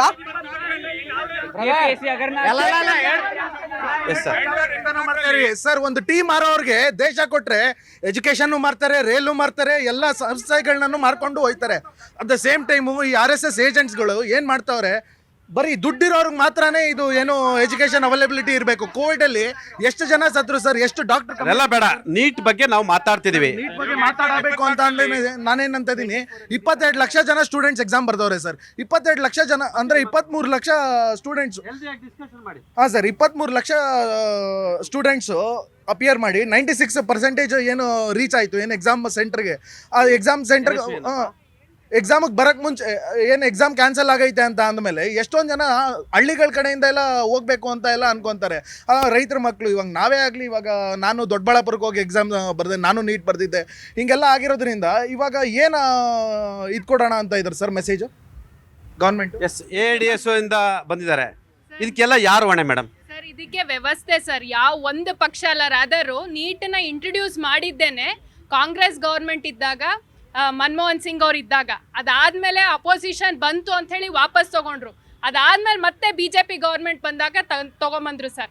ಬೇಸಿಕಲಿ ನೀಟ್ ಯಾಕೆ ತಂದ್ರು ಸರ್? ನೀಟ್ ತಂದಿರೋದೇನೆ ಅವ್ರ ಮಾರ್ಕೆಟ್ನ ದೊಡ್ಡದು ಮಾಡ್ಕೊಳ್ಳೋಕ್ಕೆ, ಗ್ಲೋಬಲ್ ಮಾರ್ಕೆಟ್ ಮಾಡ್ಕೊಳ್ಳೋಕ್ಕೆ. ಅಲ್ಲಿ ಇವತ್ತು $1 ಮಿಲಿಯನ್ ಬಿಸ್ನೆಸ್ ನಡೀತಾ ಇದೆ. ಇದು ಏನೋ ಒಂದು NTA ಫೇಲಿಯರ್ ಆಯಿತು, ಏನೋ ಸಿಸ್ಟಮಲ್ಲಿ ಸ್ವಲ್ಪ ಕರಪ್ಷನ್ ಇದೆ, ಅದರಿಂದ ಇದು ಪ್ರಾಬ್ಲಮ್ ಆಯಿತು. ಇಲ್ಲ ಸರ್, ಇದೊಂದು ದೊಡ್ಡ ಡಿಸೈನು. ಕಂಪ್ಲೀಟ್ಲಿ ಶಿಕ್ಷಣನ ಕಾರ್ಪೊರೇಟೈಸ್ ಮಾಡೋಂಥ ಹುನ್ನಾರ ಇದು. ಇದಕ್ಕೆ ಬಲಿ ಯಾರಾಗ್ತಿದ್ದಾರೆ ಸರ್? ಈ ದೇಶದ ವಿದ್ಯಾರ್ಥಿಗಳು ಬಲಿ ಆಗ್ತಾ ಇದ್ದಾರೆ. ಇವತ್ತು NTA ಚೀಫ್ನ ಇವತ್ತು ದೊಡ್ಡ ಹುದ್ದೆನಲ್ಲಿ ಕೂಡಿಸ್ತಾರೆ. ಅಷ್ಟ್ರ ಮಟ್ಟಿಗೆ ಧೈರ್ಯ ಇದೆ. ಅಷ್ಟೇ ಅಲ್ಲ, ಹೋದ ಸಲ ಇದೇ ಥರ ಆದಾಗ 2 ವರ್ಷದ ಹಿಂದೆ ನಮಗೆ ಕೋರ್ಟಲ್ಲಿ ಜಸ್ಟಿಸ್ ಸಿಗ್ತಾ ಸರ್? ಈ ಪ್ರಶ್ನೆ ಕೇಳಲೇಬೇಕು. ಸುಪ್ರೀಂ ಕೋರ್ಟಿಗೆ ಹೋಗಿದ್ದಾಗ ಇಶ್ಯೂ ಏನು ಹೇಳ್ತು? ಸುಪ್ರೀಂ ಕೋರ್ಟು 1500 ಸ್ಟೂಡೆಂಟ್ಸ್ ಯಾರಿದ್ದಾರೆ ಅವ್ರಿಗೆ ಇನ್ನೊಂದು ಪರೀಕ್ಷೆ ಕೊಡಿ ಅಂತ. ನ್ಯಾಯ ಸಿಗ್ತಾ ಸರ್ ನಮಗೆ? ಸರ್ಕಾರ has failed us, courts have failed us. ಇವತ್ತಿನ ಪೂರ್ತಿ ವ್ಯವಸ್ಥೆನೇ ನಿಂತ್ಕೊಂಡು ಶಿಕ್ಷಣನ ಬಿಸ್ನೆಸ್ ಮಾಡಾಕಿದ್ದಾರೆ ಅಲ್ಲಿ ಸರ್. ಇವತ್ತು NTA ಆಗಲಿ ನೀಟೇ ಆಗಲಿ ಏನು ತೋರಿಸ್ಕೊಡ್ತಾ ಇದೆ ಅಂದರೆ, ಪ್ರೈವೇಟ್ ಕೋಚಿಂಗ್ ಇನ್ಸ್ಟಿಟ್ಯೂಷನ್ಸು ಸರ್ಕಾರ ಕಂಪ್ಲೀಟ್ಲಿ ಶಾಮೀಲಾಗಿದೆ. ಯಾರೋ ಪುಡಾರಿ ಕಳ್ಳರು ಬಹುತೇಕ ವೈದ್ಯಕೀಯ ಕಾಲೇಜುಗಳ ಸರ್ವೆ ಪ್ರಕಾರ ಈ ದೇಶದಲ್ಲಿ ಇರ್ತಕ್ಕಂಥ ಮೋರ್ ದೆನ್ 80% ಪೊಲಿಟಿಷಿಯನ್ಸ್ದು ಎಲ್ಲ ಪಕ್ಷ ಆಯ್ತಾ, irrespective of Congress, BJP, Samajwadi party, ಅದು ಕರ್ನಾಟಕ ಬಂದರೆ JDS ಇರ್ತಕ್ಕಂಥದ್ದು, ಅಥವಾ ಬೇರೆ ಬೇರೆ ಆಯಾ ರಾಜ್ಯಗಳಿರ್ತಕ್ಕಂಥ ಪಾರ್ಟಿಗಳಿರ್ತಕ್ಕಂಥವ್ರು. ಹಾಗಾಗಿ ಈ ವ್ಯವಸ್ಥೆಯನ್ನು ಕಂಟ್ರೋಲ್ ಮಾಡೋಕ್ಕೆ ಅವ್ರಿಗೆ ಸಾಧ್ಯ ಇಲ್ಲ. ಯಾಕಂತ ಹೇಳಿದ್ರೆ ಅವ್ರದ್ದು ಬಿಸ್ನೆಸ್ ಆಗಬೇಕು. ಬಿಸ್ನೆಸ್ ಕಾರಣಕ್ಕಾಗಿ ಮಕ್ಕಳು ಭವಿಷ್ಯದಲ್ಲಿ ಚೆಲ್ಲಾಟ ಆಡ್ತಾರಲ್ಲ, ಇದಕ್ಕೆ ತಾವೇನು ಹೇಳ್ತೀರಾ? ಅಖಿಲ ಭಾರತ ವಿದ್ಯಾರ್ಥಿ ಫೆಡರೇಷನ್ ಅವರು ಇವತ್ತು ಬಹಳ ಮುಖ್ಯವಾಗಿ ಗೋರ್ಮೆಂಟ್ ಏನಿದೆ ಅಲ್ಲ, ತುಂಬ ಎಜುಕೇಷನ್ಗೆ ನಿರ್ಲಕ್ಷ್ಯ ಮಾಡ್ತಿರೋದು ನಮ್ಮ ಕಣ್ಣು ಮುಂದೆ ಬರ್ತಾ ಇದೆ. ಫಸ್ಟ್ ಆಫ್ ಆಲು 2017, 2019, 2024 ಮತ್ತು 2026 ಸತತವಾಗಿ 4 ಬಾರಿ ಪರೀಕ್ಷೆ ಇದಾಗಿದೆ, ಲೀಕೇಜ್ ಆಗಿದೆ. ಇದರ ಹೊಣೆಗಾರಿಕೆ ಯಾರು? ಅಷ್ಟು ಗೊತ್ತಾಗಲ್ವಾ ಸರ್ಕಾರಕ್ಕೆ? ಒಂದ್ಸಲ ಲೀಕೇಜ್ ಆದರೆ ಮತ್ತೊಂದ್ಸಲ ಲೀಕೇಜ್ ಆಗಲೇಬಾರ್ದು, ಆ ಥರ ನೋಡ್ಕೋಬೇಕು ಸರ್ಕಾರ. ಹೊರತು ಇನ್ನೊಂದ್ಸಲ ಈ ಥರ ಮಾಡ್ಕೊತ ಹೋಗ್ತಿದ್ದ ಎಲ್ಲ ಖಾಸಗಿ ಆಗಿದ್ದಾವೆ. ಎಲ್ಲ ಖಾಸಗಿ ಇನ್ಸ್ಟಿಟ್ಯೂಟ್ ಮಾಡಿಕೊಂಡು ವ್ಯಾಪಾರೀಕರಣ ಮಾಡ್ತಿದ್ದಾರೆ ಹೊರತು ವಿದ್ಯಾರ್ಥಿಗಳಿಗೆ ಅನುಕೂಲವಾಗದಂತೆ ಯಾವುದೂ ಒಂದು ಕಾರ್ಯಾಚರಣೆ ತರ್ತಿಲ್ಲ ಸರ್ಕಾರ. ದಯವಿಟ್ಟು ಗಮನ ಇಟ್ಕೊಳ್ಳಿ. ಇನ್ನೊಂದ್ಸಲ ಈ ಥರ ಆದರೆ ಈಗ ನೀಟನ್ನು ರದ್ದು ಮಾಡಬೇಕು. ಇದೊಂದು ASFನ ಸ್ಟ್ಯಾಂಡ್ ಆಗಿದೆ. ನೀಟನ್ನ ರದ್ದು ಮಾಡಬೇಕು, NATನ ರದ್ದು ಮಾಡಬೇಕು. ಕನ್ಕರೆಂಟ್ ಲೀಸ್ಟಲ್ಲಿ ಸ್ಪಷ್ಟವಾಗಿ ತಿಳಿಸಿದೆ. ಕನ್ಕರೆಂಟ್ ಲಿಸ್ಟಲ್ಲಿ ಗೋರ್ಮೆಂಟು ಸ್ಟೇಟ್ಗೂ ಸೆಂಟ್ರಲ್ಗೂ ಇಬ್ಬರಿಗೂ ಸಂಬಂಧಪಡುತ್ತೆ. ಆದರೆ ಇತ್ತೀಚಿನ ದಿನಮಾನಗಳಲ್ಲಿ ಸ್ಟೇಟ್ಗೆ ಯಾವುದೇ ಒಂದು ಪರ್ಮಿಷನ್ ಇಲ್ಲದೆ ಸೆಂಟ್ರಲ್ ಗೌರ್ಮೆಂಟ್ ಕೈ ತೆಗೆದುಕೊಳ್ಳುವಂತಹ ಒಂದು ಕಾರ್ಯಾಚರಣೆಯನ್ನು ಮಾಡ್ತಿದೆ. ಅದನ್ನು 2017ಕ್ಕಿಂತ ಮುಂಚೆ CET ಎಕ್ಸಾಮ್ ಮುಖಾಂತರ ವಿದ್ಯಾರ್ಥಿಗಳು ನೇಮಕ ಮಾಡ್ತಿದ್ರು, ಅದೇ ಮುಖಾಂತರ ನಡಿಬೇಕು ಅಂತ ನಾವು ಹೇಳಕ್ ಬಯಸ್ತೀವಿ. ಮತ್ತು ನೀಟನ್ನ ರದ್ದು ಮಾಡಬೇಕು. ಇದೊಂಥರ ಖಾಸಗಿ ಮಾಫಿಯಾ ಅನ್ನೋದು ಎಲ್ರಿಗೂ ಓಪನ್ ಸೀಕ್ರೆಟ್ ಆಗಿರ್ತಕ್ಕಂಥದ್ದು. ಕೋಚಿಂಗ್ ಸೆಂಟರ್ಗಳು, ಪ್ರೈವೇಟ್ ಇನ್ಸ್ಟಿಟ್ಯೂಷನ್ಗಳು, ಸರ್ಕಾರಿ ಕೋಟ ತೆಗೆದುಕೊಳ್ಳಲಿಕ್ಕೆ ಪಾಪ ಎಲ್ಲ ಬಡವ್ರ ಮಕ್ಕಳು, ಆಲ್ಮೋಸ್ಟ್ 80% ಬಡವ್ರ ಮಕ್ಕಳೇ ಬರತಕ್ಕಂಥದ್ದು. ಹಾಗಾದರೆ ಇದಕ್ಕೆ ಯಾರು ಹೊಣೆ ಮೇಡಮ್? ಇಲ್ಲಿ ಆಲ್ಮೋಸ್ಟ್ ಈ ಏನು NTA ಕೇಸ್ ಏನಾಗಿದೆ ಆಲ್ಮೋಸ್ಟ್ ಪೊಲಿಟಿಕಲ್ ಇದನ್ನೇ. ಇವಾಗ ಇಲ್ಲಿ ಇವರು ಇಲ್ಲ ನಾವು ಮಾಡಿದ್ವಿ ನೀವೇನು ಮಾಡಿದ್ರಿ ಅಂತ ಒಂದು ಪ್ರಶ್ನೆ, ಅಲ್ಲಿ ನೀವು ಇದು ಬರಲ್ಲ. ಒಂದು ನಿಮಿಷ, ಪ್ರಾಣ ಹೋಗಿರೋದು ಯಾರ್ದು? ಮಕ್ಳದು, ಸ್ಟೂಡೆಂಟ್ಸ್, ಹೌದಾ? ಇವಾಗ ಬರೀತಿರೋದು ಯಾರು? ಬರೀತಿರೋದು ಮೈನರ್ಸು, ಬರೀತಿರೋದು ಎಕ್ಸಾಮು ಮೈನರ್ಸು. ಓಟ್ ಹಾಕಲ್ಲ, ಏನಾಕಲ್ಲ. ಅವ್ರ ಜೀವದ ಮೇಲೆ ನಾವು ಹೋರಾಡಬೇಕು. ರಿಪೋರ್ಟ್ ಆಗಿರೋ, ಸರ್ ಹೇಳಿರೋ ತಕ್ಕನಂಗೆ ರಿಪೋರ್ಟ್ ಆಗಿರೋ ಕೇಸು 1, 2, 3 ಅಥವಾ 10 ಅಂತಾನೆ ಲೆಕ್ಕಕ್ಕೆ ಇಟ್ಕೊಳ್ಳೋಣ. ಎಷ್ಟು ಜನ ರಿಪೋರ್ಟ್ ಮಾಡಿಲ್ಲದೆ ಇರೋ ಕೇಸಸ್ ಪ್ರಾಣ ಹೋಗಿದೆ? ನಿಮ್ಯಾನ್ಸ್ಗೆ ಹೋಗಿ ರಿಪೋರ್ಟ್ಸ್ನ ತೆಗೀರಿ. ಮೆಂಟಲ್ ಹೆಲ್ತ್ ಮೇಲೆ ಇವಾಗ ಏನು ಇದು ಒಳ್ಳೆ ಸ್ಟೋನ್ ಪೇಪರ್ ಸೀಸರ್ ಅಲ್ಲ, ಏನೋ ಚೀಟಿಂಗ್ ಮಾಡ್ದ ಮತ್ತೆ ಅಣ್ಣ ಸ್ಟೋನ್ ಪೇಪರ್ ಸೀಸರ್ ಅಲ್ಲ. ಜೀವದ ಪ್ರಶ್ನೆ, ಒಂದು ಕನಸಿನ ಪ್ರಶ್ನೆ. ಎಷ್ಟೊಂದು ಜನ ಭಾಳ ಹಾಳಾಗುತ್ತೆ, ಪ್ಲಸ್ ಕಟ್ಕೊಳತ್ತೆ. ಇದ್ರ ಸಂಬಂಧ ಮಾತಾಡ್ಬೇಕಂದ್ರೆ ಒಂದ್ಸತಿ ಎಕ್ಸಾಮ್ ಬರಿತೀವಿ, ಮುಗೀತು ಕತೆ. ಇಲ್ಲ, ಒಂದ್ಸತಿ ತಪ್ಪು. ಇದು 1, 2 ಅಲ್ಲ, 3 ಸತಿ ನಡೆದಿದೆ. ಆ್ಯಂಡ್ ಇದು ಎಲ್ಲ ಪಕ್ಷದವರು ಸೇರ್ಕೊಂಡು ಆವಾಜ್ ತೆಗಿಬೇಕಾಗಿರುವಂತಹ ಟಾಪಿಕ್. ಇದು ಸೆನ್ಸಿಟಿವ್ ಟಾಪಿಕ್ ಅಂತಾನೆ ಹೇಳ್ಬೋದು. ಯಾಕಂದ್ರೆ ಯುವ ಜನರ ಪ್ರಾಣ ಹೋಗ್ತಿದೆ ಒಂದು ವಿಷಯ. ಎರಡನೇ ವಿಷಯ ಏನಂದ್ರೆ ಮಕ್ಕಳು ಅವ್ರಿಗೆ ಇವಾಗ ಹೇಗೆ ಅನ್ಸ್ಬಿಟ್ಟಿದೆ ಅಂದ್ರೆ ಓದ್ರು ಬಿಟ್ರು ಏನೂ ಆಗಲ್ಲ. ಅವ್ನು ಯಾವನೋ ಸೀಟ್ ತೊಗೊಂಡೋಗ್ತಾನೆ, ಯಾವಳೋ ಸೀಟ್ ತೊಗೊಂಡೋಗ್ತಾಳೆ, ನಾವೇನು ಮಾಡೋಣ, ನಾವು ಓದಿ ಏನು ಮಾಡೋಣ ಅಂತ. ಒಂದು ಎಷ್ಟೊಂದು ಜನ ಅವ್ರ ಕನ್ಸುಗಳನ್ನ ಬಲಿ ಇಡ್ತಾರೆ. ಯಾಕಂದ್ರೆ ಅಪ್ಪ ಅಮ್ಮನ ಕನಸೇನು ಡಾಕ್ಟರ್ ಆಗಬೇಕು, ಇಂಜಿನಿಯರ್ ಆಗಬೇಕು ಅಂತ ಕನ್ಸುಗಳನ್ನ ಬಲಿ ಇಡ್ತಾರೆ. ಆ ಥರ ಮಾಡ್ಕೊಂಡು ಹೋದವ್ರು 23 ಲಕ್ಷ ಲೆಕ್ಕ ಮಾಡಿ 23 ಲಕ್ಷ ವಿದ್ಯಾರ್ಥಿಗಳಿಗೆ ಅನ್ಯಾಯ ಆಗಿದೆ. ಎಲ್ಲ ಪಕ್ಷ, ಕಾಂಗ್ರೆಸ್, JDS, BJP ಅಂತ ಯಾವ್ದೂ ಬರಲ್ಲ. ಹೇಳ್ತಾ ಇದ್ದೀನಿ, ಯಾರಂದ್ರೆ ಯಾರೂ ಬರಲ್ಲ. ಆವಾಜ್ ತೆಗಿಬೇಕಾಗಿರೋದು ನಾವು ವಿದ್ಯಾರ್ಥಿಗಳು, ಜನರಾಗಿ, ಒಂದು ಪಕ್ಷನಾಗಿ. ಯಾವತ್ತು ಯಾರು ಬರಲ್ಲ ಹೇಳ್ತಿದ್ದೀನಿ. ಒಂದು ಪಕ್ಷ ಅಂತ ಮಾತಾಡೋದು ಬಿಡಿ. ಈ ವಿಷಯದಲ್ಲಿ, ನೀಟ್ ವಿಷಯದಲ್ಲಿ, NTA ವಿಷಯದಲ್ಲಿ ಅಮಾಯಕ ಮಕ್ಕಳ ಪ್ರಾಣ ಹೋಗಿದೆ, ಮೈನರ್ಸ್ ಪ್ರಾಣ ಹೋಗಿದೆ. ಇಲ್ಲಿ ಅವ್ರು ಓಟ್ ಹಾಕಲ್ಲ, ಏನಿಲ್ಲ. ಎಷ್ಟು ತ್ಯಾಗ ಮಾಡ್ತಾರೆ ಅಂತ ನಾನೊಂದು ಎಂಥ ಸಿಸ್ಟಮಲ್ಲಿ ಇದ್ದೆ ಅಂತ ನನಗೆ ಗೊತ್ತು. ನಾನು ಅದ್ರ ಪ್ರಕಾರ ನಾನು ಮಾತಾಡ್ತಿದ್ದೀನಿ. ನಾನಂಥ ಸಿಸ್ಟಮಲ್ಲಿ ಇಲಿ ಜೀವನ ಮಾಡಿ ನಾನು ಮಾತಾಡ್ತಿದ್ದೀನಿ. ಸೊ ಆವಾಜ್ ತೆಗಿಬೇಕು ಅಂದರೆ ಎಲ್ಲರೂ ಒಟ್ಟಾಗಿ ಒಂದು ಪಕ್ಷನಾಗಿ ತೆಗೀರಿ. ವಿದ್ಯಾರ್ಥಿಗಳ ಗುಡಿದರೆ ಇಡೀ ದೇಶವೇ ನಡುಗುತ್ತೆ. ಯಾಕಂತೇಳಿದ್ರೆ 23 ಲಕ್ಷ ವಿದ್ಯಾರ್ಥಿಗಳಂದರೆ 23 ಲಕ್ಷ ಭವಿಷ್ಯದ ಮತದಾರರವರು ಈ ದೇಶದ ಜನಪ್ರತಿನಿಧಿಗಳು ಯಾರಾಗಬೇಕಂತೇಳಿ ನಿರ್ಧಾರ ಮಾಡ್ತಕ್ಕಂಥವ್ರು. Yes, of course. ಇದಕ್ಕೆ ಯಾರು ಹೊಣೆಗಾರಿಕೆ? ABVP ಅವ್ರು ಏನು ಹೇಳ್ತಾ ಇದ್ದಾರೆ, ಪ್ರೆಸ್ ರಿಲೀಸ್ ಮಾಡಿದೀವಿ ಅಂತ ಹೇಳ್ತಾ ಇದ್ದಾರೆ. ಬಟ್ ಏನಾಗಿದೆ ಅಂದರೆ, ಧರ್ಮೇಂದ್ರ ಪ್ರಧಾನ್ ಅವರು ಇವಾಗಿನ ಎಜುಕೇಷನ್ ಮಿನಿಸ್ಟರ್ ಆಗಿದ್ದಾರೆ. ಅವರು 2024 ಇಶ್ಯೂ ಆದಮೇಲೂ ಈ ಥರ ಸೆಕ್ಯೂರಿಟಿ ಇಲ್ಲದೆ ನಮ್ಮ ಒಂದು ನೀಟ್ ಎಕ್ಸಾಮಿನೇಷನ್ ಮೆರಿಟಲ್ಲಿ ಸ್ಟೂಡೆಂಟ್ಸು ಬಂದು ಓದ್ಕೊಂಡು ಬರೀಬೇಕು ಅಂತ ಬರೀತಾರೆ. ಅವ್ರಿಗೆ ಎಕ್ಸಾಮಿನೇಷನ್ ಅಂತ ಕೊಟ್ಬಿಟ್ರೆ ಅವ್ರಿಗೆ ತಿರ್ಗಿ ಅದೇ ಮೆರಿಟ್ ಸಿಗುತ್ತಾ? ಅದಕ್ಕೆ ಯಾರು ಅಶ್ಯೂರೆನ್ಸ್ ಕೊಡ್ತಾ ಇದ್ದಾರೆ? ಧರ್ಮೇಂದ್ರ ಪ್ರಧಾನ್ ಅವರು 2021 ಅಪಾಯಿಂಟ್ ಆಗಿದ್ದಾರೆ as A education minister, nominated by Narendra Modi sir. Okay, so when this is happening, who is answerable? The prime minister is answerable for this. And everyone, all of the central government minister ಕೂಡ answerable, NTA ಕೂಡ answerable. ಎಲ್ಲರೂ ಕೂಡ ಈ ವ್ಯವಸ್ಥೆಯ ಭಾಗವಾಗಿರ್ತಕ್ಕಂಥ ಎಲ್ಲರೂ ಕೂಡ answerable ಮಾಡ್ತಕ್ಕಂಥವ್ರು ಈಗ ಮರುಪರೀಕ್ಷೆ ಮಾಡ್ತೀವಿ, 15 ನಿಮಿಷ ಜಾಸ್ತಿ ಕೊಡ್ತೀವಿ ಅಂತ ಹೇಳ್ತಿದ್ದಾರೆ. ಈ ದೇಶದ ವ್ಯವಸ್ಥೆಗೆ ವಿಪಕ್ಷಗಳು ಕೂಡ ಆನ್ಸರಬಲ್. ಮರುಪರೀಕ್ಷೆಗಳು ಕೊಟ್ಟರೆ ಯಾರ್ಯಾರು ಮೆರಿಟಲ್ಲಿ ಬಂದಿರ್ತಾರಲ್ಲ ಅವ್ರದ್ದು ತಿರ್ಗಾ ಅದೇ ರ್ಯಾಂಕಿಂಗ್ ಬರುತ್ತಾ? ಇಲ್ಲ. ಏನಾಗುತ್ತೆ, ಅವ್ರದ್ದು ಒಂದು ಸೆಲ್ಫ್ ಬಿಲೀಫ್ನ ಅವ್ರು ಲೂಸ್ ಮಾಡ್ಕೊತಾ ಇದ್ದಾರೆ ಎಲ್ಲ ಸ್ಟೂಡೆಂಟ್ಸ್. ತಿರ್ಗಾ ಮತ್ತೆ ಬರಿಬೇಕು ಅಂದರೆ ಅವ್ರು ಒಂದು ಸಲಾಗೆ ಪ್ರಿಪೇರ್ ಆಗಿರ್ತಾರೆ. ವರ್ಷಾನುಗಟ್ಲೆ ಅವರು ಎಲ್ಲನೂ ಬಿಟ್ಟು 2-3 ವರ್ಷ ಎಲ್ಲ ಬಿಟ್ಟು ಅವ್ರ ಎಜುಕೇಷನ್ನ ಅವರು ಅದಕ್ಕಂತಾನೆ ಲಾಂಗ್ ಟರ್ಮ್ ತೊಗೊಂಡು ಪ್ರಿಪೇರ್ ಆಗಿ ಬಂದಿರ್ತಾರೆ. ಓಕೆನಾ? ಇದಕ್ಕೆ ಸೆಕ್ಯೂರಿಟಿ ಕೊಡೋಕ್ಕಾಗ್ತಾ ಇಲ್ಲ ಅಂದರೆ ನಮ್ಮ ಗೌರ್ಮೆಂಟ್ ಆ್ಯಸ್ ಫೇಲ್ಡ್. ಆ್ಯಂಡ್ ಸುಮ್ಮನೆ ನೀಟು ಅಂತೆಲ್ಲ ಮಾಡಂಗಿದ್ರೆ 2024 ಯಾಕೆ ನೀವು ನೀಟ್ ಮಾಡಲಿಲ್ಲ? ಸುಪ್ರೀಂ ಕೋರ್ಟ್ ಏನಂತ ಆರ್ಡರ್ ಕೊಡ್ತು? ನಾವು ಸುಮ್ಮನೆ ಅದನ್ನು ನಾವು ಹಂಗೆ ಕೊಡ್ತೀವಿ ಅಂತ 60+ ಜನ ಯಾರ್ಯಾರು 670 ಔಟ್ ಆಫ್ 670 ತೊಗೊಂಡಿದ್ರು ಅವ್ರನ್ನ ಹಂಗೆ ಬಿಟ್ರಿ ನೀವು. ಇವಾಗ ನೀಟ್ ಅಂತ ಅಂದರೆ ಇವ್ರಿಗೆ ಯಾಕೆ ಅನ್ಯಾಯ ಮಾಡ್ತಾ ಇದ್ದೀರಾ? ಯಾವ ಥರ ಎಜುಕೇಷನ್ ಕೊಡ್ತಾ ಇದ್ದೀರಾ? ನಮ್ಮ ಎಜುಕೇಷನ್ ಮಿನಿಸ್ಟರ್ ನೀವು, ಧರ್ಮೇಂದ್ರ ಪ್ರಧಾನ್ ಅವರು.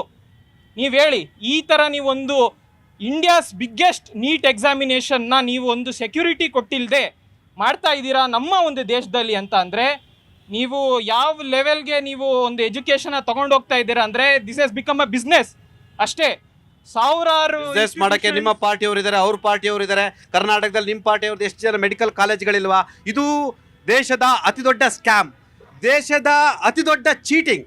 NTA ತೊಲಗಿಸ್ಬೇಕು, ಸೆಂಟ್ರಲೈಸ್ಡ್ ಎಕ್ಸಾಮಿನೇಷನ್ಗೆ ಪರಿಹಾರ ಹುಡುಕಬೇಕು. ಈಗ ಒಂದಷ್ಟು ಚರ್ಚೆಗಳು ನಡೀತಿದೆ. PUC ಅಂಕದ ಆಧಾರದ ಮೇಲೆ ಯಾಕೆ ಕೊಡಬಾರ್ದು? ಪ್ರೈವೇಟೈಸಿಸಮ್, ಈ ಮಾಫಿಯಾ, ಕೋಚಿಂಗ್ ಸೆಂಟರ್ ಮಾಫಿಯಾಗಳನ್ನ ಬೆಳೆಸ್ಕೊಳ್ಳಿಕ್ಕೆ ಈ ರಾಜಕಾರಣಿಗಳು ಮತ್ತು ನಾಯಕರ ಜೇಬಿಗೆ ಹಣವನ್ನು ಭರ್ತಿ ಮಾಡಲಿರ್ತಕ್ಕಂಥ ಒಂದು ತಂತ್ರನೇ ಇದು. ಸರ್ ಒಂದು ಫಸ್ಟ್ ಕ್ಲಿಯರ್ ಮಾಡ್ತೀವಿ. NSUದವರು ಅಥವಾ ಹೇಳ್ತಾ ಇದ್ದಾರೆ ABVP ಒಂದು ರಾಜಕೀಯ ಸಂಘಟನೆ ಅಂತೇಳಿ. ಯಾರ್ಯಾರೋ ABVPಯ ಒಂದು ಡೆಫಿನೇಷನ್ನ ಯಾರು ಕೂಡ ನಿರ್ಧಾರ ಮಾಡೋದಲ್ಲ. ABVP ಒಂದು ಸರ್ಕಾರೇತರ ಒಂದು ವಿದ್ಯಾರ್ಥಿ ಸಂಘ. ಅದಿರಲಿ, ನಾವು ನೀಟ್ ಬಗ್ಗೆ ಮಾತಾಡೋಣ ಪ್ಲೀಸ್. ಸರ್ ಅವ್ರು ಹೇಳಿಕೊಂದು ಉತ್ತರ ಕೊಟ್ಟೆ ಅಷ್ಟೇ. ಯಾಕೆಂದ್ರೆ ಫಸ್ಟ್ ದೆಹಲಿಯಲ್ಲಿ ನಾವು ಪ್ರೊಟೆಸ್ಟ್ ಮಾಡಿದ್ದೀವಿ, NTA ಮುತ್ತಿಗೆ ಹಾಕುವಂಥ ಪ್ರಯತ್ನವನ್ನು ಮಾಡಿದ್ದೇವೆ. ಎರಡನೇ ವಿಚಾರ, ಬಹುಶಃ ನೀವು ಈ ದೇಶದ ಶಿಕ್ಷಣ ಸಚಿವರನ್ನ ರಾಜೀನಾಮೆಯನ್ನು ಕೊಡಿ ಅಂತೇಳಿ ನೀವು ದೇಶಾದ್ಯಂತ ದೊಡ್ಡ ಪ್ರತಿಭಟನೆ ಮಾಡ್ತಿದ್ದೀರಿ ಅನ್ಸುತ್ತೆ, ಅಥವಾ ಇದು ವ್ಯಂಗ್ಯವಾ? ವ್ಯಂಗ್ಯ ಅಲ್ಲ ಸರ್, ನಾವು ಸತ್ಯವಾಗಿ, ನಾವು ನೈತಿಕವಾಗಿ ಪ್ರತಿಭಟನೆಯನ್ನ ಮಾಡ್ತಾ ಇರೋದು. ನಾವು ಸುಮ್ಮನೆ ರಾಜೀನಾಮೆಯನ್ನು ಕೇಳ್ತಿದ್ರ? ಈ ದೇಶದ ಶಿಕ್ಷಣ ಸಚಿವರು ರಾಜೀನಾಮೆಯನ್ನು ಕೇಳ್ತಾ ಇದ್ದೀರಾ ನೀವು? ಹೇಳ್ತೀವಿ ಸರ್. ಒಂದ್ ನಿಮಿಷ ಮಾತಾಡ್ಬಿಡ್ರಿ. ಬೇರೆ ಎಲ್ಲದಕ್ಕೂ ರಾಜೀನಾಮೆ ಕೇಳ್ತಿರಲ್ಲ.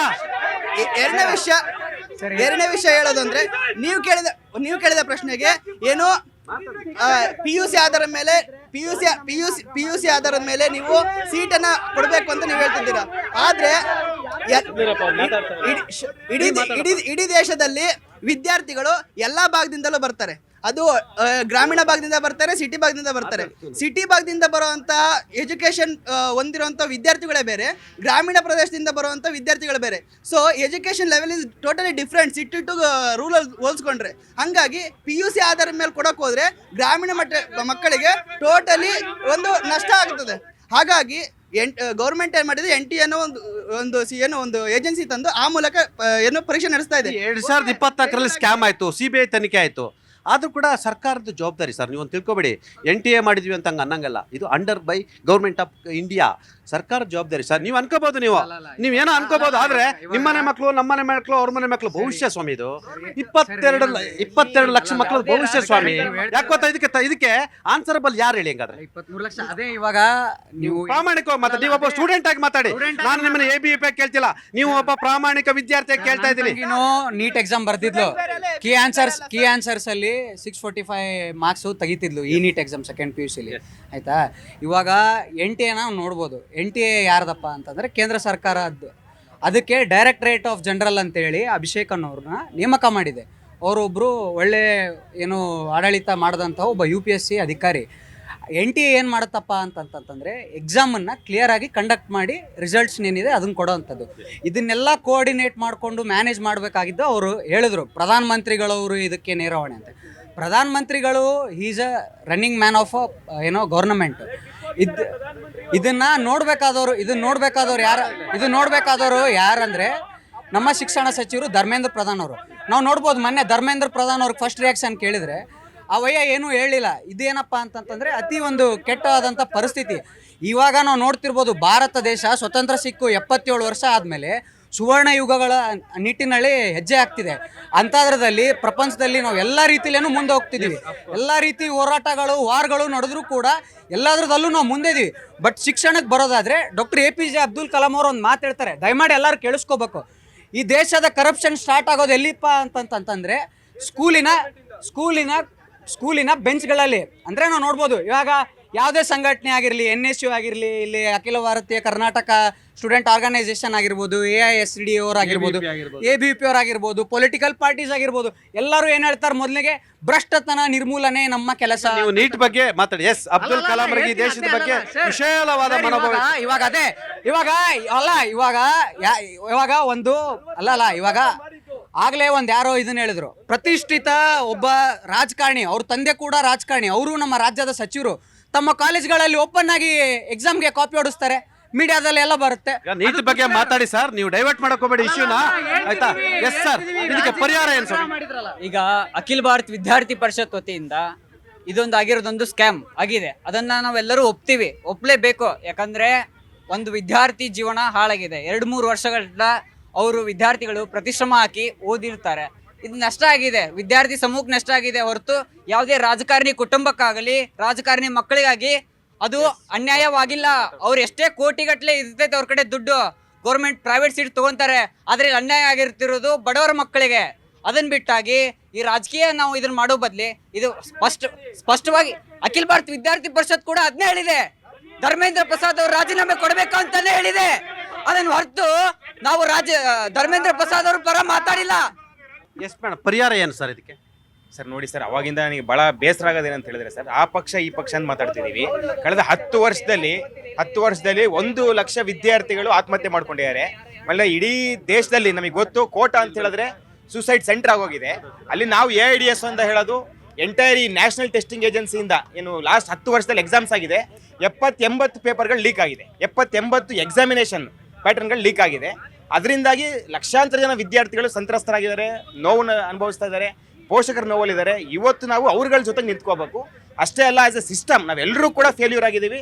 ನಮಗನ್ಸುತ್ತೆ ಅಲ್ಲಿ ಒಂದು ತನಿಖೆ ನಡೀಬೇಕು, ಸೀರಿಯಸ್ ತನಿಖೆ ನಡೆದು ಯಾರೆಲ್ಲ ಇನ್ವಾಲ್ವ್ ಆಗಿದ್ದಾರೆ ಅವರಿಗೆ ಶಿಕ್ಷೆ ಆಗಬೇಕು. ಅದ್ರ ಜೊತೆಗೆ ಸರ್ಕಾರನೇ ಖುದ್ದಾಗಿ ಜವಾಬ್ದಾರಿ ತಗೊಂಡು ತಾನು ನಡೆಸಬೇಕು ಎಕ್ಸಾಮ್ನ. ಔಟ್ಸೋರ್ಸ್ ಮಾಡಬಾರ್ದು, ಯಾವುದೇ ರೀತಿಯಂತ ಔಟ್ಸೋರ್ಸಿಂಗ್ ಮಾಡಬಾರ್ದು. ಇಡೀ ದೇಶ ನಡೆಸ್ತಾರೆ ಸರ್ಕಾರ, ಇಡೀ ರಾಜ್ಯನ ನಡೆಸ್ತಾರೆ, ಯಾಕೊಂದು ಎಕ್ಸಾಮ್ ನಡೆಸೋದಕ್ಕಾಗಲ್ಲ? ಇದನ್ನ ನಾವು AIDS ಅಂತ ಬೇಡಿಕೆ ಮಾಡ್ತಾ ಇದೀವಿ ಸರ್. ಯಾವುದೇ ಸೆಂಟ್ರಲೈಸ್ ಎಕ್ಸಾಮಿನೇಷನ್ ನಾವು ಕಂಡಮ್ ಮಾಡ್ತೀವಿ. ಸೆಂಟ್ರಲೈಸೇಷನ್ ಶುರು ಆಗೋದೇನೆ ಕರಪ್ಷನ್ಗೆ ದೊಡ್ಡ ಮಹಾದಾರಿ. ನೀಟ್ ಆಗಲಿ ಅಥವಾ ಎನಿ ಸೆಂಟ್ರಲೈಸ್ಡ್ ಎಕ್ಸಾಮು ಅದ್ರ ವಿರುದ್ಧ ನಾವಿದ್ದೀವಿ ಸರ್. ನಮಗನ್ಸುತ್ತೆ ಸೆಂಟ್ರಲೈಸ್ ಎಕ್ಸಾಮಿನೇಷನ್ ಅವ್ರು ತಂದಿದ್ದೇನೆ ಕರಪ್ಷನ್ ಮಾಡೋದಕ್ಕೆ. ಒಂದು ಸರ್ಕಾರ ಅಲ್ಲ ಸರ್, ಇಡೀ ವ್ಯವಸ್ಥೆ ಎಲ್ಲ ಪೊಲಿಟಿಕಲ್ ಪಾರ್ಟೀಸು ಸೇರಿ ಹೊಂಚಾಕಿರೋದೆ ದೊಡ್ಡ ಮಟ್ಟದ ಮಾರ್ಕೆಟ್ಗೋಸ್ಕರ. ಯಾಕೆ ಅಂದ್ರೆ ನಾಳೆ ದಿನ ಸರ್ ಗ್ಲೋಬಲ್ ಮಾರ್ಕೆಟ್ ಕಾಂಪಿಟೇಷನ್ ಇರಲ್ಲ ಅಂತ ಹೇಳ್ತಾರೆ ಸರ್. ಅಲ್ಲಿಂದಾಗಿನೇ ನೀಟ್ ತಂದ ಮೇಲಿಂದ ನೀಟ್ ಆಸ್ಪಿರೆಂಟ್ಸ್ ಸೂಸೈಡ್ ಜಾಸ್ತಿ ಆಗಿದೆ. ಕೋಟಾನಲ್ಲಿ ಫ್ಯಾನ್ಗಳಿಗೆ ನೆಟ್ಗಳನ್ನ ಹಾಕಿದ್ದಾರೆ, ಮಕ್ಕಳು ಸೂಸೈಡ್ ಮಾಡ್ಕೋಬಾರ್ದು ಅಂತ ಹೇಳಿ. ಕಳೆದ 10 ವರ್ಷದಲ್ಲಿ 70% ಸೂಸೈಡ್ಸ್ ಆಗಿರೋದು ಎಲ್ಲ ಕಾಂಪಿಟೇಟಿವ್ ಎಕ್ಸಾಮ್ಸ್ಗೋಸ್ಕರ ಬರ್ದಿರೋಂಥ ಟೀನೇಜ್ ಮಕ್ಕಳದು.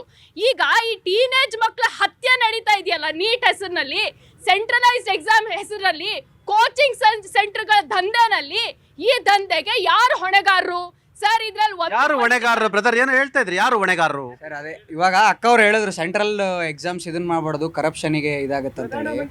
ಇವಾಗ ಕರ್ನಾಟಕದ ಒಂದು ಉದಾಹರಣೆ, ಕರ್ನಾಟಕದಲ್ಲಿ ಎಷ್ಟು ಎಮ್ಸ್ ಇದಾವೆ? ಒಂದೂ ಇಲ್ಲ.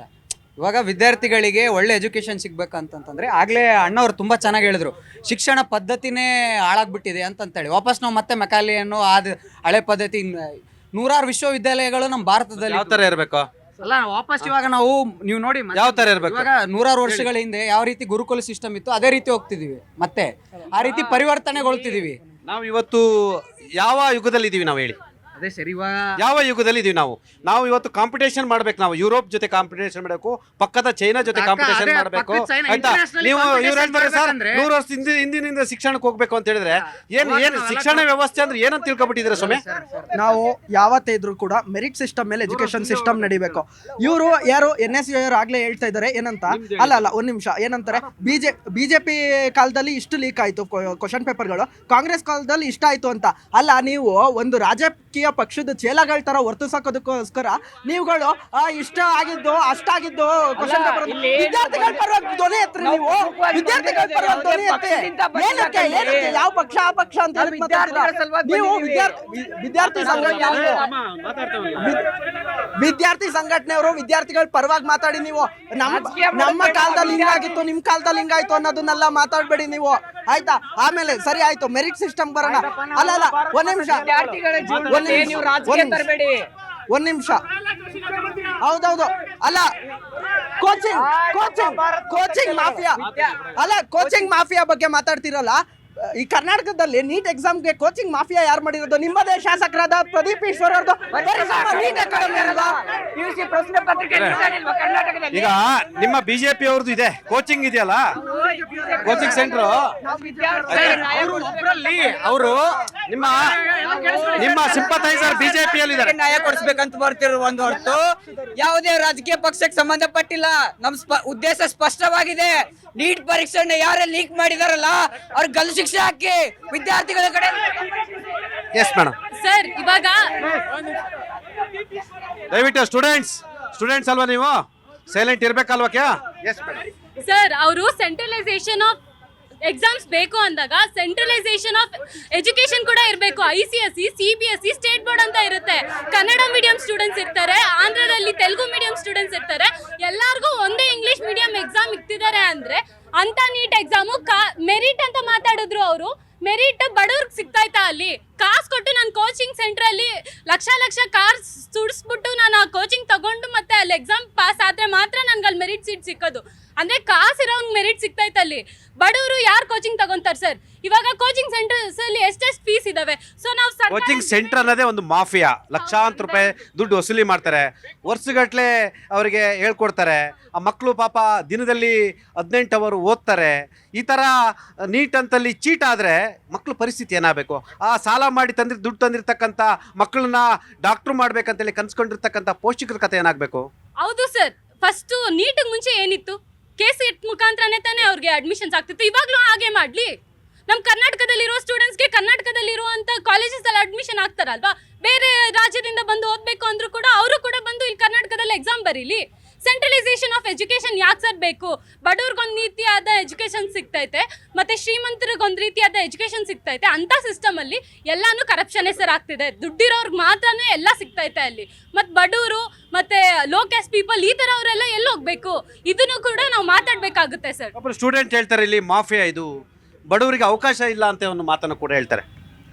ಸರ್, ಭಾರತದಲ್ಲಿ ಮಾತ್ರ 1 ಲಕ್ಷ ಸೀಟ್ಗೆ 23 ಲಕ್ಷ ಸ್ಟೂಡೆಂಟ್ಸು ಅರ್ಜಿ ಸಲ್ಲಿಸೋದು MBBSಗೆ ಅಥವಾ ನೀಟ್ಗೆ, CETಗೆ. ಬೇರೆ ದೇಶಗಳಲ್ಲಿ ಅಥವಾ US ಅಲ್ಲೇ ತಗೊಳ್ಳಿ, 25 ಸಾವಿರ MBBS ಸೀಟ್ ಇದೆ ಅಂದರೆ 50,000 ಜನ ಮಾತ್ರ ಅರ್ಜಿ ಸಲ್ಲಿಸೋದು. ಇಲ್ಲಿ ಕೋಚಿಂಗ್ ಸೆಂಟರ್ಗಳನ್ನ ಶುರು ಮಾಡಿಕೊಂಡು ಎಲ್ಲರೂ ಡಾಕ್ಟರ್ ಆಗ್ಬೋದು, ಎಲ್ಲರೂ ಮನೆ ಒಳ್ಳೆ ಡಾಕ್ಟರ್ ಒಬ್ರು ಇರ್ಬೋದು ಅನ್ನೋ ಭ್ರಮೆನ, ಅನ್ನೋ ಒಂದು ಪ್ರಪಗಂಡ ರನ್ ಮಾಡ್ತಾ ಇರೋದು ಯಾರು ಅಲ್ವಾ? ಮತ್ತು ಕೋಚಿಂಗ್ ಸೆಂಟರ್ಗಳೊಂದು ದಂಧೆ ಆಗೋಗಿದೆ. ಈಗಾಗಲೇ ನೀಟ್ ಆಯಿತು, ನೀಟಿಂದ ಟ್ರಾನ್ಸ್ಪರೆನ್ಸಿ ಇಲ್ಲ ಅಂತ OMR ಆಯಿತು, OMR ಅಲ್ಲಿ ಕರೆಕ್ಷನ್ ಇದೆ ಅಂತ ಕಂಪ್ಯೂಟರ್ ಅಲ್ಲಿ ಹಸ್ತಕ್ಷೇಪ ಮಾಡೋಕ್ಕೆ ಶುರು ಮಾಡಿದ್ರು. ಆ ಟ್ರಾನ್ಸ್ಪರೆನ್ಸಿ ಆಯಿತು. ಪ್ರತಿ ಹಂತದಲ್ಲೂ ನಾವು ಟ್ರಾನ್ಸ್ಪರೆಂಟಿಗೆ ಹೋರಾಡಬೇಕು ಅಂದರೆ ನಿಮ್ಮ ಹೊಣೆಗಾರಿಕೆ ಏನು? ನೀವೇನು ಮಾಡ್ತಿದ್ದೀರಾ? ಪ್ರತಿಯೊಂದರಲ್ಲೂ ವಿದ್ಯಾರ್ಥಿಗಳು ಬಂದು ಕಣ್ಣೀರು ಹಾಕಬೇಕು, ವಿದ್ಯಾರ್ಥಿಗಳು ಬಂದು ಪ್ರಶ್ನೆ ಮಾಡಬೇಕು ಅಂದರೆ ನಿಮ್ಮ ಹೊಣೆಗಾರಿಕೆ ಏನು? ಏನು ಮಾಡ್ತಿದ್ದೀರಾ? ನಮ್ಗೆ ಇದಕ್ಕೆ ಒಂದು ಉತ್ತರ ಬೇಕೇ ಬೇಕು. ಇದು ಒಂದೇ ಸಲ ಆಗಿರೋದಲ್ಲ. 2017ರಲ್ಲಾಯಿತು, 19ರಲ್ಲಾಯಿತು, 24ರಲ್ಲಾಯಿತು, ಈಗ 26ನೇ ಇಸ್ವಿಯಲ್ಲಿ ಆಗ್ತದೆ. ಏನು ಈಗಾಗಲೇ ನಮ್ಗೆ ಅದರಲ್ಲಿ ನಂಬಿಕೆನೇ ಹೊರಟೋಗಿದೆ. ಇನ್ನೇನು ಮಾಡೋಕೆ ಹೊರಟಿದ್ದೀರಾ ನೀವು? ಆ್ಯಂಡ್ ಅಗೇನ್ ಏನು OMR ಆಯಿತು, OMR ಅಲ್ಲೂ ಹಾಗೆ ಮಾಡಿದ್ರಿ. ಮತ್ತು ಕಂಪ್ಯೂಟರ್ ಸಿಸ್ಟಮ್ ಆಯಿತು, ಅದರಲ್ಲೂ ಹಾಗೆ ಮಾಡಿದ್ರಿ. ಇನ್ನೇನು ಇವಾಗ NTA ಮುಖ್ಯಸ್ಥರು ರಾಜೀನಾಮೆ ಕೊಡಬೇಕು, ಧರ್ಮೇಂದ್ರ ಪ್ರಧಾನ್ ಅವರು ರಾಜೀನಾಮೆ ಕೊಡಬೇಕು, ನರೇಂದ್ರ ಮೋದಿ ಅವರು ಸಾರ್ವಜನಿಕವಾಗಿ ವಿದ್ಯಾರ್ಥಿಗಳ ಮುಂದೆ ಕ್ಷಮೆ ಕೇಳಬೇಕು ಸರ್. ಹಾಗೆ ಏನೇನು ಈ ಸ್ಕ್ಯಾಮ್ ಆಯಿತು, ಯಾರು ಇದಕ್ಕೆ ಈ ಅಕ್ರಮ ದಂಧೆಯಲ್ಲಿ ಯಾರಿದ್ದಾರೋ ಅವ್ರ ವಿರುದ್ಧ ಕಠಿಣ ಕ್ರಮ ಕೈಗೊಳ್ಳಲೇಬೇಕು. ಮತ್ತು ಏನು ನೀಟ್ ಅನ್ನೋದು ಏನಿದೆ, ಟ್ರಾನ್ಸ್ಪರೆಂಟಿ ಏನಿದೆ, ಅದನ್ನೆಲ್ಲ ಮಾಡಿಕೊಂಡೇ ಮುಂದಕ್ಕೆ ಹೋಗಬೇಕು ಸರ್. ಅನೇಕ ವಿದ್ಯಾರ್ಥಿಗಳು, ವಿದ್ಯಾರ್ಥಿ ಪರ ಸಂಘಟನೆಗಳು ಇವತ್ತು ನಮ್ಮ ಜೊತೆ ಮುಕ್ತವಾಗಿ ಚರ್ಚೆಯನ್ನು ಮಾಡ್ತಿದ್ದೇವೆ.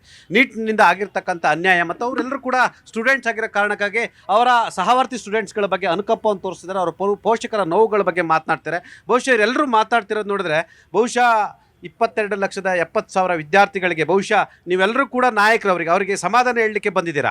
ಅವರಿಗೆ ಧೈರ್ಯವನ್ನು ಕೂಡ ತುಂಬಬೇಕಲ್ವ? ಈಗ ಮತ್ತೆ ಎಕ್ಸಾಮ್ ಇದೆ. ಎಕ್ಸಾಮ್ ಅನ್ನೋದು ಅಷ್ಟು ಸುಲಭ ಅಲ್ಲ. ಏನಂತ ಹೇಳಿದ್ರೆ 3 ವರ್ಷ ಓದಿ, 1 ವರ್ಷ ಓದಿ, ರಾತ್ರಿ ಆಗಲೂ ಓದಿ, ಸಾಲ ಮಾಡಿ ಕೋಚಿಂಗ್ ತೆಗೆದುಕೊಂಡು ಎಕ್ಸಾಮ್ ನಾನು ಬರದೆ ನಾನು ಡಾಕ್ಟರ್ ಆಗ್ಬೋದು ಅಂತೇಳಿ ಕನ್ಸ್ಕೊಂಡು ಎಕ್ಸಾಮ್ ಮುಗಿದ ತಕ್ಷಣ ರಿಲ್ಯಾಕ್ಸ್ ಆಗಿ ಮನೆಯಲ್ಲಿ ಒಂದೊತ್ತು ಒಳ್ಳೆ ಊಟ ಮಾಡಿ ಮಲಗಿದವರಿಗೆ ಮತ್ತೆ ನೀವು ಎಕ್ಸಾಮ್ ಬರೀರಿ ಅಂತ ಹೇಳಿದ್ರೆ ಏನಾಗುತ್ತೆ ಹೇಳಿ ಸರ್? ಫಸ್ಟು ಸ್ಟೂಡೆಂಟ್ಸ್ಗೆ ಡಿಸಿಪ್ಲಿನ್ ಇರಬೇಕು. ಯಾಕೆ ಅಂತಂದರೆ ನಾನು ಇಲ್ಲಿ ನೋಡ್ತಾ ಇದ್ದೀನಿ, ನಮ್ಮ ಸಂಘಟನೆ ಸ್ಟೂಡೆಂಟ್ಸ್ ಇರ್ಬೋದು, ಮತ್ತು NSU ಇರ್ಬೋದು, ASFI ಇರ್ಬೋದು, ABVP ಇರ್ಬೋದು, ಇವರು ಒಂದು ಹೆಜ್ಜೆ ಅಂದರೆ 1-2 ವರ್ಷ ಹಿಂದೆ ಅಟ್ಲೀಸ್ಟ್ ಇವಾಗಿನ ಪರಿಸ್ಥಿತಿ, ಅವ್ರ ಮನೆಗಳ ಪರಿಸ್ಥಿತಿ ಒಂದು ಸತಿ ಯೋಚನೆ ಮಾಡಬೇಕು. ಎಕ್ಸಾಮ್ ಬರೆದಿದ್ದಾರಲ್ಲ 23 ಲಕ್ಷ ಜನ, ಅವರ ಪರಿಸ್ಥಿತಿ ನೋಡಬೇಕು. ಅವ್ರ ಮಕ್ಕಳ ಪರಿಸ್ಥಿತಿ, ಆ ಕ್ಯಾಂಡಿಡೇಟ್ ಪರಿಸ್ಥಿತಿ ಮತ್ತು ಅವ್ರ ಪೇರೆಂಟ್ ಪರಿಸ್ಥಿತಿ ಯಾವ ರೀತಿ ಇರುತ್ತೆ ಅಂತೇಳಿ ಇವರೆಲ್ಲ ಒಟ್ಟಾಗಿ ಏನು ಮಾಡಬೇಕು ಗೊತ್ತಾ ಸರ್? ಈಗ ಯಾವುದೇ ಪೊಲಿಟಿಕಲ್ ಪಾರ್ಟಿ ಇರ್ಬೋದು, ಯಾವುದೇ MLA ಇರ್ಬೋದು, ಯಾವುದೇ MP ಇರ್ಬೋದು, ಇವರೆಲ್ಲರೂ ಸಾಮಾಜಿಕ, ಇಲ್ಲಿ ಕೇಳಿ ಸರ್, ಇಲ್ಲಿ ಎಲ್ಲರೂ ಕೊಟ್ಟಿರೋ ಒಂದು ಭಿಕ್ಷೆಯಿಂದ ಅವರಲ್ಲಿ ಆಡಳಿತ ಮಾಡ್ತಾ ಇರೋಂಥದ್ದು. ಎಲ್ಲರೂ ಒಗ್ಗಟ್ಟಾಗಿ ಇವತ್ತು ಪ್ರತಿಯೊಬ್ಬರನ್ನು ಪ್ರಶ್ನೆ ಮಾಡಬೇಕಾಗಿದೆ. ಯಾಕೆಂದರೆ ನಾವೇ ಕಚ್ಚಾಡಿಕೊಂಡು ನಾವೇ ಮಾತಾಡೋದ್ರಲ್ಲಿ ಅರ್ಥನೇ ಇರಲ್ಲ. ಇದು ಲಾಂಗ್ ಟರ್ಮ್ ಸೊಲ್ಯೂಷನ್ಸ್ ಬೇಕು. ವಿದ್ಯಾರ್ಥಿಗಳಿಗೆ NTA ಎಕ್ಸಾಮ್ಸ್ ಇವಾಗ ಕ್ಯಾನ್ಸಲ್ ಮಾಡಿ ಎಕ್ಸಾಮ್ ಮಾಡ್ತೀನಿ ಅಂತ ಹೇಳಿದ್ರು. ಇನ್ನೊಂದ್ಸತಿ ಎಕ್ಸಾಮ್ ಮಾಡಿದಾಗ ಗ್ಯಾರಂಟಿ ಏನಿದೆ? ಇನ್ನೊಂದ್ಸತಿ ಈಗ ಸ್ಕ್ಯಾಮ್ ಆಗಲ್ಲ ಅಂತ ಗ್ಯಾರಂಟಿ ಏನಿದೆ ಸರ್? ಇದೇ ಮಿನಿಸ್ಟ್ರ್ ಇರ್ಬೋದು, ಮಿನಿಸ್ಟ್ರು ಸಂಬಂಧಿಕರು ಮಿನಿಸ್ಟರ್ಗೆ ಗೊತ್ತಿರೋರು ಅಂಥವ್ರಾಗಿ NTA ಒಂದು ಬೋರ್ಡ್ ಏನಿದೆ, ಏಜೆನ್ಸಿ ಏನಿದೆ, ಅದರೊಳಗಡೆ ಕಾಲಿಡೋಕ್ಕೆ ಮತ್ತು ಕಾಂಟ್ಯಾಕ್ಟ್ಸ್ ಇರೋದಕ್ಕೆ ಕ್ವಶನ್ ಪೇಪರ್ ಸಿಗೋದಕ್ಕೆ ಸಾಧ್ಯ ಇದೆ. ಇವ್ರು ವಿತೌಟ್ ಕಾಂಟ್ಯಾಕ್ಟ್ಸ್ ಇಲ್ಲ ಅಂತಂದರೆ, ಒಬ್ಬ ಮಿನಿಸ್ಟರ್ ಇನ್ಫ್ಲೂಯೆನ್ಸ್ ಇಲ್ಲ ಅಂತಂದರೆ, ನ್ಯಾಷನಲ್ ಟೆಸ್ಟಿಂಗ್ ಏಜೆನ್ಸಿ ಒಳಗಡೆ ಒಂದು ಸಣ್ಣ ಇರುವೆ ಕೂಡ ಒಳಗಡೆ ಹೋಗೋಕ್ಕಾಗಲ್ಲ. ಆ ಒಂದು ಕಾಂಟ್ಯಾಕ್ಟ್ಸ್ ಇಟ್ಕೊಂಡು ಇವರು ಸಂಬಂಧಿಕರು ಕೋಟಿ ಅಂದರೆ ಕ್ವಶನ್ ಪೇಪರ್ ತೊಗೊಂಡು ವಾಟ್ಸಪ್ ಗ್ರೂಪ್ ಮಾಡಿಕೊಂಡು ಒಂದೊಂದು ಕ್ವಶನ್ ಬೇಕು. ಆ ವಾಟ್ಸಪ್ ಗ್ರೂಪ್ ಜಾಯ್ನ್ ಆಗಬೇಕಂದ್ರೇ ಫಸ್ಟೇ ನೀವು 30,000 50,000 ಮೆಂಬರ್ಶಿಪ್ ಫೀಸ್ ಪೇ ಮಾಡಬೇಕು. ಒಂದು ಮೆಡಿಕಲ್ ಕ್ವಶನ್ ಪೇಪರ್ ಸಿಗಬೇಕಂತಂದರೆ ನೀವು ಅದರಲ್ಲಿ ಆ ಕ್ವಶನ್ ಪೇಪರ್ ತೊಗೊಂಡಾದ್ಮೇಲೆ ಇವರು ಸೋಷಿಯಲ್ ಮೀಡಿಯಾದಲ್ಲಿ ವಾಟ್ಸಪ್ಪು ಟೆಲಿಗ್ರಾಮಲ್ಲಿ ಲಕ್ಷ ದುಡ್ಡಿಗೆ ಮಾರ್ಕೊಂಡು ಇವರು ದುಡ್ಡು ಮಾಡ್ಕೊತಿದ್ದಾರೆ ಅಂತಂದರೆ, ಪ್ರಾಮಾಣಿಕವಾಗಿ ಓದ್ತಾ ಇರೋಂಥ ಅಭ್ಯರ್ಥಿಗಳಿಗೆ ಇವತ್ತು ರೋಡಿಗೆ ಬಂದಿರೋ ಪರಿಸ್ಥಿತಿ ಇದೆ. ಇವತ್ತು ರಾಜಕೀಯ ವ್ಯಕ್ತಿಗಳು MLA ಆಗಿರ್ಬೋದು, ಮಿನಿಸ್ಟರ್ಸ್ ಇರ್ಬೋದು, ಇವ್ರನ್ನೆಲ್ಲ ಒಳಗೊಂಡಂತೆ ಇವರು ಅದೇ RCB ರ್ಯಾಲಿ ಮಾಡ್ಬೇಕಂತ ಹೇಳ್ಬಿಟ್ಟು ವಿಧಾನಸೌಧ ಮುಂದೆ ಸುತ್ತ ಲಕ್ಷಾಂತರ ಜನ ಸೇರಿಸಿದ್ರು. ಇವತ್ತು ನೀಟ್ ಎಕ್ಸಾಮ್ಸಲ್ಲಿ ಇಷ್ಟು ಅನ್ಯಾಯ ಆಗಿದೆ. ಸೇರಿಸಿ, ಕಾಂಗ್ರೆಸ್ ಸರ್ಕಾರ ಪ್ರತಿಯೊಬ್ಬರನ್ನು ಸೇರಿಸಿ. ಇರಪ್ಪ ಒಂದು ನಿಮಿಷ, ನೀವು ಸೇರಿಸ್ತೀರಾ ಅಂತಲ್ಲ, ಜನ ತಾವಾಗ ಬರ್ಬೇಕಂತಂದ್ರೆ ಯಾರು ಕರೆದಿದ್ದಾರೋ ಫಸ್ಟ್ ಪರ್ಮಿಷನ್ಸ್ ಇಂಪಾರ್ಟೆಂಟ್ ಆಗುತ್ತೆ ಸರ್. ಇಲ್ಲಿ ಕಾರ್ಯಕ್ರಮ ಆಯೋಜನೆ ಮಾಡಿರೋದು ಮತ್ತೆ ಪರ್ಮಿಷನ್ಸ್ ಇರ್ಬೋದು. ಈಗ ನೀಟ್ ಬಗ್ಗೆ ಮಾತಾಡಿ, ಪೊಲಿಟಿಸೈಸ್ ಬೇಡ.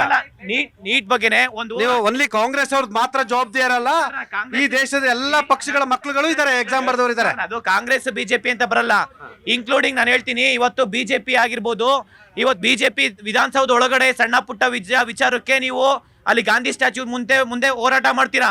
ಇವತ್ತಿಷ್ಟು ಇಷ್ಟು ಸಮಸ್ಯೆ ಆಗಿದೆ ವಿದ್ಯಾರ್ಥಿಗಳು, ಅದ್ರ ಬಗ್ಗೆ ಏನು ಹೋರಾಟ ಮಾಡಿದಿರಾ ಹೇಳಿ? ಎಷ್ಟು ಮುತ್ತಿಗೆ ಹಾಕಿದಿರಾ ವಿದ್ಯಾರ್ಥಿಗಳು? ವಿಧಾನಸೌಧ ಮುತ್ತಿಗೆ ಹಾಕಿದಿರಾ? ಇವತ್ತು ಏನಿಲ್ಲ. ಇವತ್ತು ಮಾನ್ಯ ಚಿಕ್ಕಬಳ್ಳಾಪುರದ ಪ್ರದೀಪ್ ಈಶ್ವರ್ ಅವ್ರು ಹೇಳ್ತಾರೆ, 1 ತಿಂಗಳು ಇಲ್ಲ 1.5 ತಿಂಗಳು ಎಕ್ಸಾಮ್ಸ್ ಇನ್ನೊಂದು ಡೇಟ್ ಅನೌನ್ಸ್ ಮಾಡ್ತಾರೆ, ಅಲ್ಲಿ ತನಕ ಚೆನ್ನಾಗಿ ಓದ್ಕೊಳ್ಳಿ ಅಂತ ಹೇಳಿದ್ರೆ, ಅಂದ್ರೆ ಇನ್ನೂ 1.5 ತಿಂಗಳು ಇವ್ರು ಕೋಚಿಂಗ್ ಇನ್ಸ್ಟಿಟ್ಯೂಟ್ ಹೋಗ್ಬಿಟ್ಟು ಲಕ್ಷ ಫೀಸ್ ಕಟ್ಟಿ ಇವ್ರ ಬಿಸ್ನೆಸ್ ರನ್ ಮಾಡ್ಕೊಬೇಕು. ಒಂದ್ ನಿಮಿಷ ನೋಡಿ, ಮಾತಾಡ್ತಾ ಇರೋದಲ್ಲ, ಟು ದ ಪಾಯಿಂಟ್ ಮಾತಾಡ್ತಾ ಇದೀನಿ. ಆ ವ್ಯಕ್ತಿ ಒಬ್ಬ MLA ಎಲೆಕ್ಟ್ ಮಾಡಿರೋದು ಇವತ್ತು ಒಂದ್ ನಿಮಿಷ ಇವತ್ತು ರಾಜ್ಯದಲ್ಲಿ ರಾಜ್ಯದಲ್ಲಿ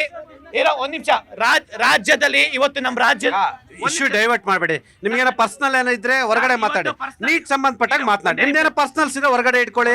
ನಾನು ಹೇಳ್ತೀನಿ, ಇಲ್ಲಿ ರಾಜಕೀಯ ಪಕ್ಷಗಳು ಎಲ್ಲ ಸ್ಟೂಡೆಂಟ್ಸ್ ಇರ್ತಕ್ಕಂಥದ್ದು, ಇದು ಸ್ಟೂಡೆಂಟ್ಸ್ ಅನ್ಯಾಯ ಆಗಿರ್ತಕ್ಕಂಥದ್ದು. ಬಿಜೆಪಿ ಕಾಂಗ್ರೆಸ್ ಅಂತ ನಾನು ಮಾತಾಡ್ತಾ ಇಲ್ಲ. ಇಲ್ಲಿ ವಿದ್ಯಾರ್ಥಿಗಳ ಪರವಾಗಿ ಒಂದ್ ನಿಮಿಷ ಇರಪ್ಪ, ವಿದ್ಯಾರ್ಥಿಗಳ ಪರವಾಗಿ ಮಾತಾಡ್ತಾ ಇರೋದು. ಇವತ್ತು ನೀಟ್ ಎಕ್ಸಾಮ್ ಅಲ್ಲಿ ಮೆಡಿಕಲ್ ಸೀಟ್ 1,30,000 ಸೀಟ್ ಇದ್ದೆ ಅಂದ್ರೆ, ಮೆಡಿಕಲ್ MBBS ಸೀಟ್ ಸಿಗ್ತಾರೆ ಅಂದ್ರೆ, ನಮ್ಮ ಕರ್ನಾಟಕಕ್ಕೆ 10ಕ್ಕೆ ಒಬ್ಬಂಗೆ ಮೆಡಿಕಲ್ ಸೀಟ್ ಸಿಗ್ತಾ ಇಲ್ಲ. ಇವತ್ತು ಕರ್ನಾಟಕದಲ್ಲಿ ಮೆಡಿಕಲ್ ಕಾಲೇಜಸ್ ಸೀಟಸ್ ಜಾಸ್ತಿ ಇದೆ. ತಮಿಳ್ನಾಡು ಇರ್ಬೋದು, ಕರ್ನಾಟಕ ಇರ್ಬೋದು, ತೆಲಂಗಾಣ ಇರ್ಬೋದು, ಇವತ್ತು ಸೌತ್ ಇಂಡಿಯನ್ ಸ್ಟೇಟ್ಸ್ ಅಲ್ಲಿ ಮೆಡಿಕಲ್ ಕಾಲೇಜಸ್ ಜಾಸ್ತಿ ಇದೆ. 824 ಮೆಡಿಕಲ್ ಕಾಲೇಜಸ್ ಅಲ್ಲಿ ನಮ್ಮ ಕರ್ನಾಟಕದಲ್ಲಿ ಸೀಟ್ ಜಾಸ್ತಿ ಇದೆ. ಆದ್ರೆ ಇಲ್ಲಿ ಸಿಗ್ತಾ ಇರೋದೆಷ್ಟು? ತುಂಬಾ ಕಡಿಮೆ. ಬರೀ ಮೆಡಿಕಲ್ ಸೀಟ್ಸ್ ಅಲ್ಲ ಅಂತಲ್ಲ, ಕಾಂಪಿಟೇಟಿವ್ ಎಕ್ಸಾಮ್ಸ್ಗೆ, ಸೆಂಟ್ರಲ್ ಗೌರ್ಮೆಂಟ್ ಅಲ್ಲಿ ಇರೋ ಗೌರ್ಮೆಂಟ್ ಜಾಬ್ಸ್ಗೆ ಇವತ್ತು ಕರ್ನಾಟಕದಿಂದ ಎಷ್ಟು ಜನ ಸೆಲೆಕ್ಟ್ ಆಗ್ತಾ ಇದಾರೆ? ಬಿಕಾಸ್ ಕನ್ನಡಕ್ಕೆ ಇಂಪಾರ್ಟೆನ್ಸೇ ಕೊಡ್ತಾ ಇಲ್ಲ ಇವರು. ಇವತ್ತು ಬರೀ ಹಿಂದಿ ಇಂಗ್ಲಿಷಲ್ಲಿ ಅಷ್ಟೇ ಇದೆ. ಇವತ್ತು ಕನ್ನಡದಲ್ಲಿ ಇಂಪಾರ್ಟೆನ್ಸ್ ಕೊಡಿ. ಯಾವುದೇ ಪ್ರತಿಯೊಂದು ಎಕ್ಸಾಮ್ಸ್ ಅಲ್ಲಿ ಆಗಿರ್ಬೋದು, ಕನ್ನಡಕ್ಕೆ ಇಂಪಾರ್ಟೆನ್ಸ್ ಕೊಡಿ. ಯಾರ ಕೆಲಸ ಇದು? ನಮ್ಮ ಇಲ್ಲಿಂದ ಆಯ್ಕೆ ಆದ ಸಂಸದರು ಒಂದ್ ನಿಮಿಷ ಧ್ವನಿ ಎತ್ತಬೇಕು. ನಾನು ಅವಾಗ್ಲಿಂದ ಹೇಳ್ತಾ ಇದ್ದೀನಿ, ನೀವೆಲ್ಲ ಇಲ್ಲಿ ಮಾತಾಡೋದಲ್ಲ, ನೀವೆಲ್ಲ ಹೋಗಿ ವಿಧಾನಸೌಧ ಮಾನ್ಯ ಮುಖ್ಯಮಂತ್ರಿ ಇಲ್ಲ MP ಮನೆ ಮುತ್ತಿಗೆ ಹಾಕ್ಬೇಕು.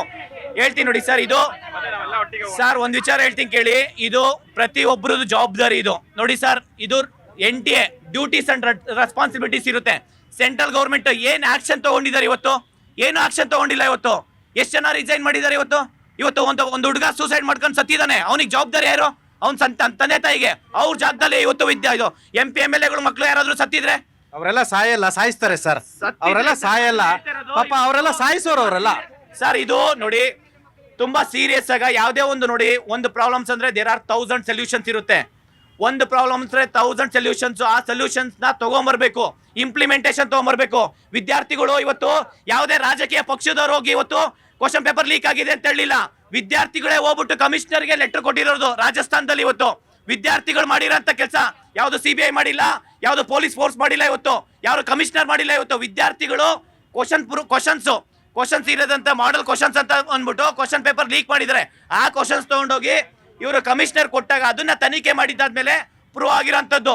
ಇವತ್ತು ವಿದ್ಯಾರ್ಥಿಗಳು ಸಾಮಾನ್ಯ ಬಡ ಮಕ್ಳು ಇರ್ತಾರೆ, ಅವ್ರು ಇವತ್ತು ಎಲ್ಲಿ ಸ್ಕ್ಯಾಮ್ ಆಗ್ತಾ ಇದೆ, ಎಲ್ಲಿ ಕ್ವಶನ್ ಪೇಪರ್ ಲೀಕ್ ಆಗ್ತಾ ಇದೆ, ಎಲ್ಲಿ ಬ್ಲೂಟೂತ್ ಸ್ಕ್ಯಾಮ್ ಆಗ್ತಾ ಇದೆ, ಅವ್ರನ್ನ ಹಿಡಿಯೋಂಥ ಕೆಲಸ ಅಲ್ಲ.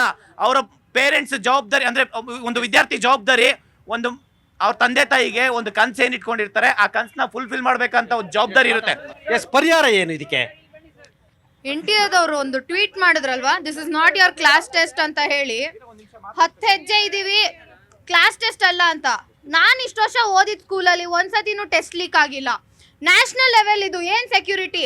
NTA ನ್ಯಾಷನಲ್ ಪರಿಹಾರ ಏನ್? ಮಕ್ಳು ಸತ್ ಹೆಣ ಬಿದ್ದಿದೆ ಸರ್ ಅಲ್ಲಿ. ರಿಪೋರ್ಟೆಡ್ ಒಬ್ರು ಎಷ್ಟು ಇವಾಗ ಇಂಡಿಯನ್ ಪೇಟ್ರಿಯಾರ್ಕಿ ಪ್ರಕಾರ ನಾನು ಹೇಳ್ತಿದ್ದೀನಿ, ಒಂದ್ ಪೇರೆಂಟ್ಗೆ ಅಥವಾ ಫ್ಯಾಮಿಲಿಗೆ ನಾವ್ ಯಾವತ್ತು ಪೊಲೀಸ್ ಕೊಠಡಿ ಹತ್ತಬಾರ್ದು ಅಥವಾ ಕೋರ್ಟ್ ಮೆಟ್ಲು ಹತ್ತಬಾರ್ದು ಅಂತ ಎಷ್ಟು ಸೂಸೈಡ್ ಕೇಸಸ್ ಮೆಟ್ಟಿದೆ. ತಡಿಯೋಣ ಒಂದ್ ನಿಮಿಷ ಮಾತಾಡ್ತಿದ್ದೀನಿ. ಮಾತಾಡ್ಲಿ ಬಿಡಿ ಅವರು. ಯಾಕೆ ನಿಂಗೆ ಹೊಟ್ಟೆವ್ರಿನಾ? ಮಾತಾಡ್ಬಾರ್ದು ಅವರು? ನಿಮ್ ಪರವಾಗಿ ಮಾತಾಡ್ತಿರೋದಪ್ಪ, ನಿಂದೇನೋ ಉದ್ದೇಶ ಇದೆಯಾ? ಮಾತಾಡಿ ಪ್ಲೀಸ್. ಸೊ ಹೆಣ ಬಿದ್ದಾದ್ಮೇಲೆ ಏನು ಮಾಡಕ್ ಆಗಲ್ಲ. ಅದ್ರಲ್ಲಿ ಎಷ್ಟೋ ಡಾಕ್ಟರ್ಸ್, ಎಷ್ಟು ಇಂಟೆಲಿಜೆಂಟ್, ಎಷ್ಟೊಂದ್ ಜನ ಹೆಣ ಬಿದ್ದು ಸತ್ತಿದ್ದಾರೆ. ಜೀವ ತಂದ್ಕೊಡ್ತಾರ ಪೋಷಕರಿಗೆ, ಅವ್ರ ಜೀವ ತಂದ್ಕೊಡ್ತಾರ? ಎಷ್ಟೊಂದು ಯಾರು ಜೀವ ತಂದ್ಕೊಡಲ್ಲ. ಫೈನಲಿ ಪರಿಹಾರ ಏನ್ ಸರ್? ನಾವು ಪರಿಹಾರದ ಬಗ್ಗೆ ಮಾತಾಡ್ಬೇಕಲ್ಲ. ಛಲವಾದಿ ನಾರಾಯಣ ಸ್ವಾಮಿ ಸರ್ ಇದಾರಲ್ಲ, ಮೊನ್ನೆ ಹಿಜಾಬ್ ವಿಚಾರ ಇರ್ಬೋದು, ಜನಿವಾರ ವಿಚಾರ ಇರ್ಬೋದು, ಅಲ್ಲ ಧರ್ಮದ ವಿಚಾರವಾಗಿ ಧ್ವನಿ ಎತ್ತುತ್ತಾರೆ. ನೀಟ್ ಬಗ್ಗೆ ಯಾಕೆ ಅವ್ರು ಧ್ವನಿ ಎತ್ತುತ್ತಲ್ಲ? ಪರಿಹಾರ ಏನ್ ಸರ್? ಪರಿಹಾರ ಅಲ್ಲ ಸರ್, ಆಲ್ರೆಡಿ ಇವಾಗ ನಾನು ಸ್ಟೂಡೆಂಟ್ ಪರವಾಗಿ ನೀಟ್ ಬಗ್ಗೆ ಮಾತಾಡ್ಬೇಕು ಸರ್, ಪೊಲಿಟಿಕಲಿ ಮಾತಾಡ್ಬೇಕು. ನೀಟ್ ಬಗ್ಗೆ ನಾನು ಮಾತಾಡ್ತೀನಿ. ಇವಾಗ ಪರಿಹಾರ ಏನಂತ ಹೇಳ್ತಾ ಇದ್ದೀರಾ? ಪರಿಹಾರ ಅಲ್ವಾ, ಎಷ್ಟೋ ಸೂಸೈಡ್ ಕೇಸ್ಗಳಾಗಿದೆ. ಈ ಸೂಸೈಡ್ ಕೇಸ್ಗಳಾದ್ರೆ ಯಾರು ಕಾರಣ ಆಗ್ತಾರೆ? ಎಜುಕೇಶನ್ ಮಿನಿಸ್ಟರ್ ಕಾರಣ ಆಗ್ತಾರೆ. ಅವ್ರಿಗೆ ನಮ್ಗೆ ಎಜುಕೇಶನ್ ಮಿನಿಸ್ಟರ್ ಧರ್ಮೇಂದ್ರ ಪ್ರಧಾನ್ ಅವರು ರಿಸೈನ್ ಮಾಡಬೇಕು. And there should be a new education security system in the whole country. ನಮಗೆ ಒಂದು ಹೊಸ ಎಜುಕೇಶನ್ ಸಿಸ್ಟಮ್ ಸೆಕ್ಯೂರಿಟಿನೇ ಬೇಕು ನಮಗೆ.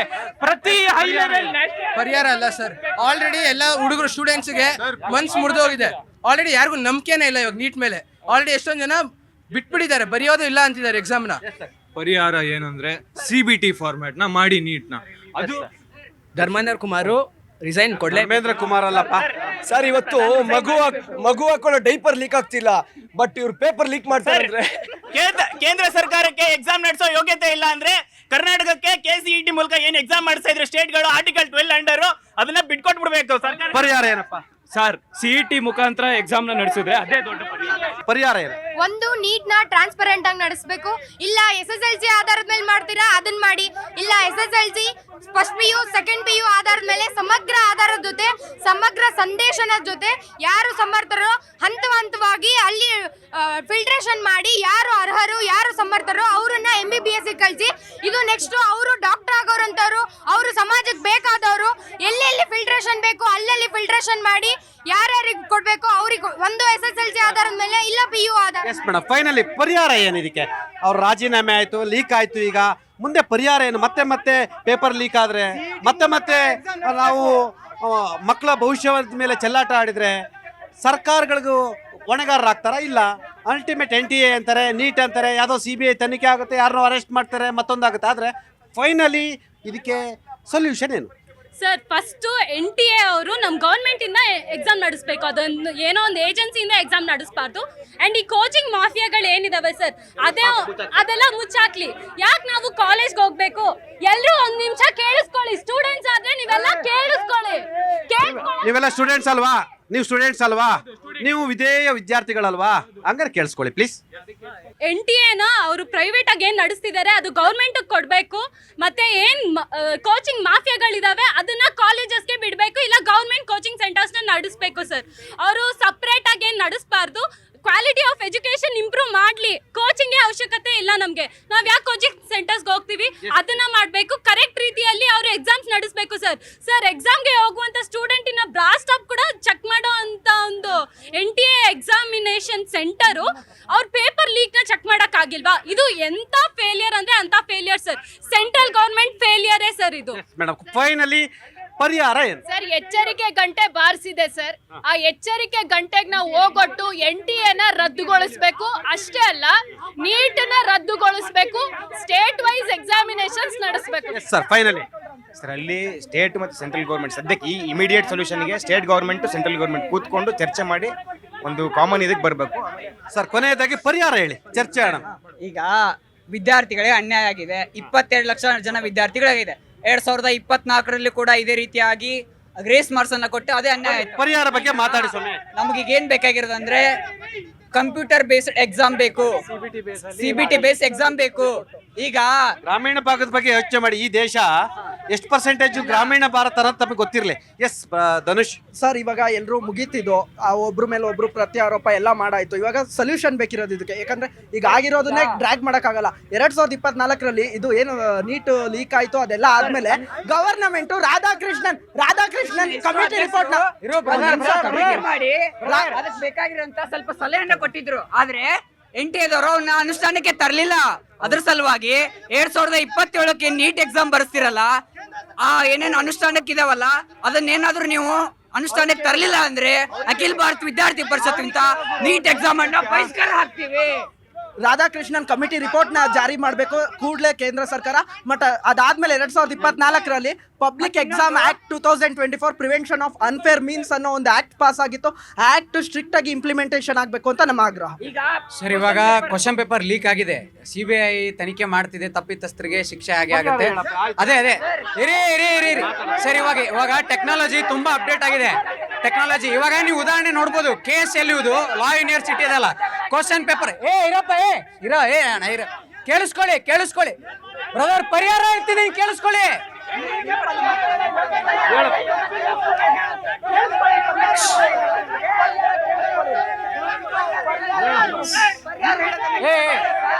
ಸುಮ್ನಿರ್ಸಿ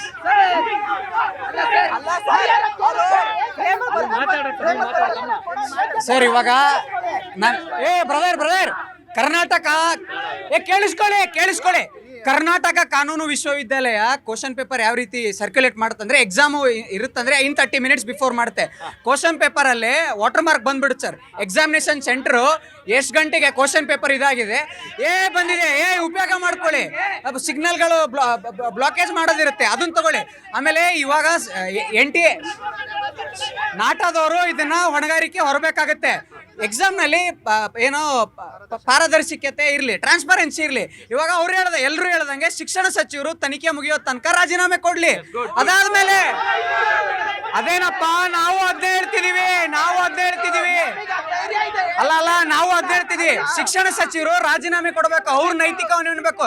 23 ಲಕ್ಷ ಜನ ಇಂಟು 2 ಮಾಡಿದ್ರೆ ABPಯ ಸಂಘಟನೆ ನಾಯಕರಿಗೆ ಹೇಳ್ತಿದ್ದಾರೆ, ಶಿಕ್ಷಣ ಸಚಿವರು ರಾಜೀನಾಮೆ ಕೊಡಿ ಅಂತ ಒಂದು ಆಗ್ರಹಿಸ್ತಾರೆ. ಸರ್, ಕೊನೆಯದಾಗಿ ಇದು ಅಲ್ಟಿಮೇಟ್ ಸೊಲ್ಯೂಷನ್ಸ್ ಏನಂದ್ರೆ, ಒಂದು ಸ್ಟ್ರಿಕ್ಟ್ ರೂಲ್ ತಗೊಂಬರ್ಬೇಕು.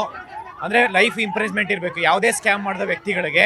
ಮತ್ತೆ 5 ವರ್ಷ 10 ವರ್ಷದಲ್ಲಿ ಬೇಲ್ ಸಿಗಬಾರ್ದು, ಆ ಥರ ರೂಲ್ ತೊಗೊಂಬರ್ಬಾರ್ದು. ಎರಡನೇದೇನಪ್ಪ ಅಂದರೆ, ಯಾವುದೇ MLA MP ಎಲೆಕ್ಷನ್ ನಿಂತ್ಕೊಂತೀನಿ ಅಂತಂದರೆ ಅವ್ರದ್ದು ಯಾವುದೇ ಕೋಚಿಂಗ್ ಇನ್ಸ್ಟಿಟ್ಯೂಟ್ ಇರಬಾರ್ದು, ಯಾವುದೇ ಹಾಸ್ಪಿಟಲ್ ಇರಬಾರ್ದು, ಸ್ಕೂಲು ಕಾಲೇಜಸ್ ಇರಬಾರ್ದು. ಅದನ್ನ ಬರೀ ಅವರೇ ಅಲ್ಲ, ಅವ್ರ ಹೆಸರಲ್ಲ, ಇಂಡಿಪೆಂಡೆಂಟ್ ಆಗಿರ್ಬೇಕು, ಯಾವ ಸರ್ಕಾರದ ಭಾಗವೂ ಆಗಿರ್ಬಾರ್ದು. ಭಾಗವಾಗಲ್ಲ. ಅವ್ರು ಅಂಥವ್ರು ಕ್ಯಾಂಡಿಡೇಟು MLA MP ಕಂಟೆಸ್ಟ್ ಮಾಡಂಗೇ ಇಲ್ಲ. ಒಂದೇ ಅವರಲ್ಲ, ಎಂಟೈರ್ ಅವ್ರ ಫ್ಯಾಮಿಲಿಯಲ್ಲಿ ಯಾರ್ದು ಇರಬಾರ್ದು. ಆ ಥರ ಒಂದು ಸ್ಟ್ರಿಕ್ಟ್ ರೂಲ್ ತೊಗೊಂಬನ್ನಿ. ಯಾಕೆಂತಂದ್ರೆ most of the college, school ಮತ್ತೆ ಹಾಸ್ಪಿಟಲ್ಸ್ ಯಾರ್ದಿದೆ ಅಂದ್ರೆ ರಾಜಕೀಯ ವ್ಯಕ್ತಿಗಳಿದೆ. ಇವರೇ ಇದು ಪ್ರೈವೇಟ್ ಮಾಫಿಯಾ ಮಾಡೋದು. ಕ್ವಶನ್ ಪೇಪರ್ ಲೀಕು ಮತ್ತೆ ಮಧ್ಯವರ್ತಿಗಳು ಎಲ್ಲ ಇವರೇ ಇರೋದು. ಸರ್, ಇವಾಗ ಕಾಂತಕುಮಾರ್ ಅವರು ಹೇಳ್ದಂಗೆ ಇವತ್ತು ಯಾರು MLA MP ಇವಾಗ ಚುನಾವಣೆಗೆ ಯಾರು ಕಂಟೆಸ್ಟ್ ಮಾಡ್ತಾ ಇದ್ದಾರೆ, ಅವ್ರ ಬ್ಯಾಕ್ ಗ್ರೌಂಡ್ ಅನ್ನ ಚುನಾವಣಾ ಆಯೋಗ ಸಂಪೂರ್ಣವಾಗಿ ಅವರನ್ನ ಬ್ಯಾಕ್ ಗ್ರೌಂಡ್ ಚೆಕ್ ಮಾಡಿ, ಅವ್ರ ಹೆಸರು ಯಾವುದೇ ಸ್ಕೂಲು ಕಾಲೇಜು ಯಾವುದೇ ಇನ್ಸ್ಟಿಟ್ಯೂಟ್ ಯಾವ್ದು ಇರಬಾರ್ದು. ಅದಾದ್ಮೇಲೆ ಅವ್ರದ್ದು ನಾಮಿನೇಷನ್ ಅವ್ರು ಅಕ್ಸೆಪ್ಟ್ ಮಾಡ್ಬೇಕು. ಅಲ್ಲಿ ಈ ದೇಶದಲ್ಲಿ ಸಾಧ್ಯನಾ ಇದು? ಸಾಧ್ಯ ಇದೆ ಸರ್, ನಾವು ಮಾಡಿ ತೋರಿಸ್ತೀವಿ. ಕೊನೆಯದಾಗಿ ಸೊಲ್ಯೂಷನ್ ಲೈವ್ ಮಾನಿಟರಿ ಮತ್ತೆ CCTVs ಬಯೋಮೆಟ್ರಿಕ್ ಸೆಂಟರ್. ಆಮೇಲೆ ಇನ್ನೊಂದು ಆಮೇಲೆ ಹೋಲ್ ಸಿಸ್ಟಮ್ ಶುಡ್ ಚೇಂಜ್. ಇದು ಈ ವಾರದ ಜನಮನ. ಮುಂದಿನ ವಾರ ಮತ್ತೊಂದು ವಿಷಯದೊಂದಿಗೆ ನಿಮ್ಮ ಮುಂದೆ ಹಾಜರಿರ್ತೀನಿ. ನ್ಯೂಸ್ 18 ಕನ್ನಡ ನೋಡ್ತಾ ಇರಿ.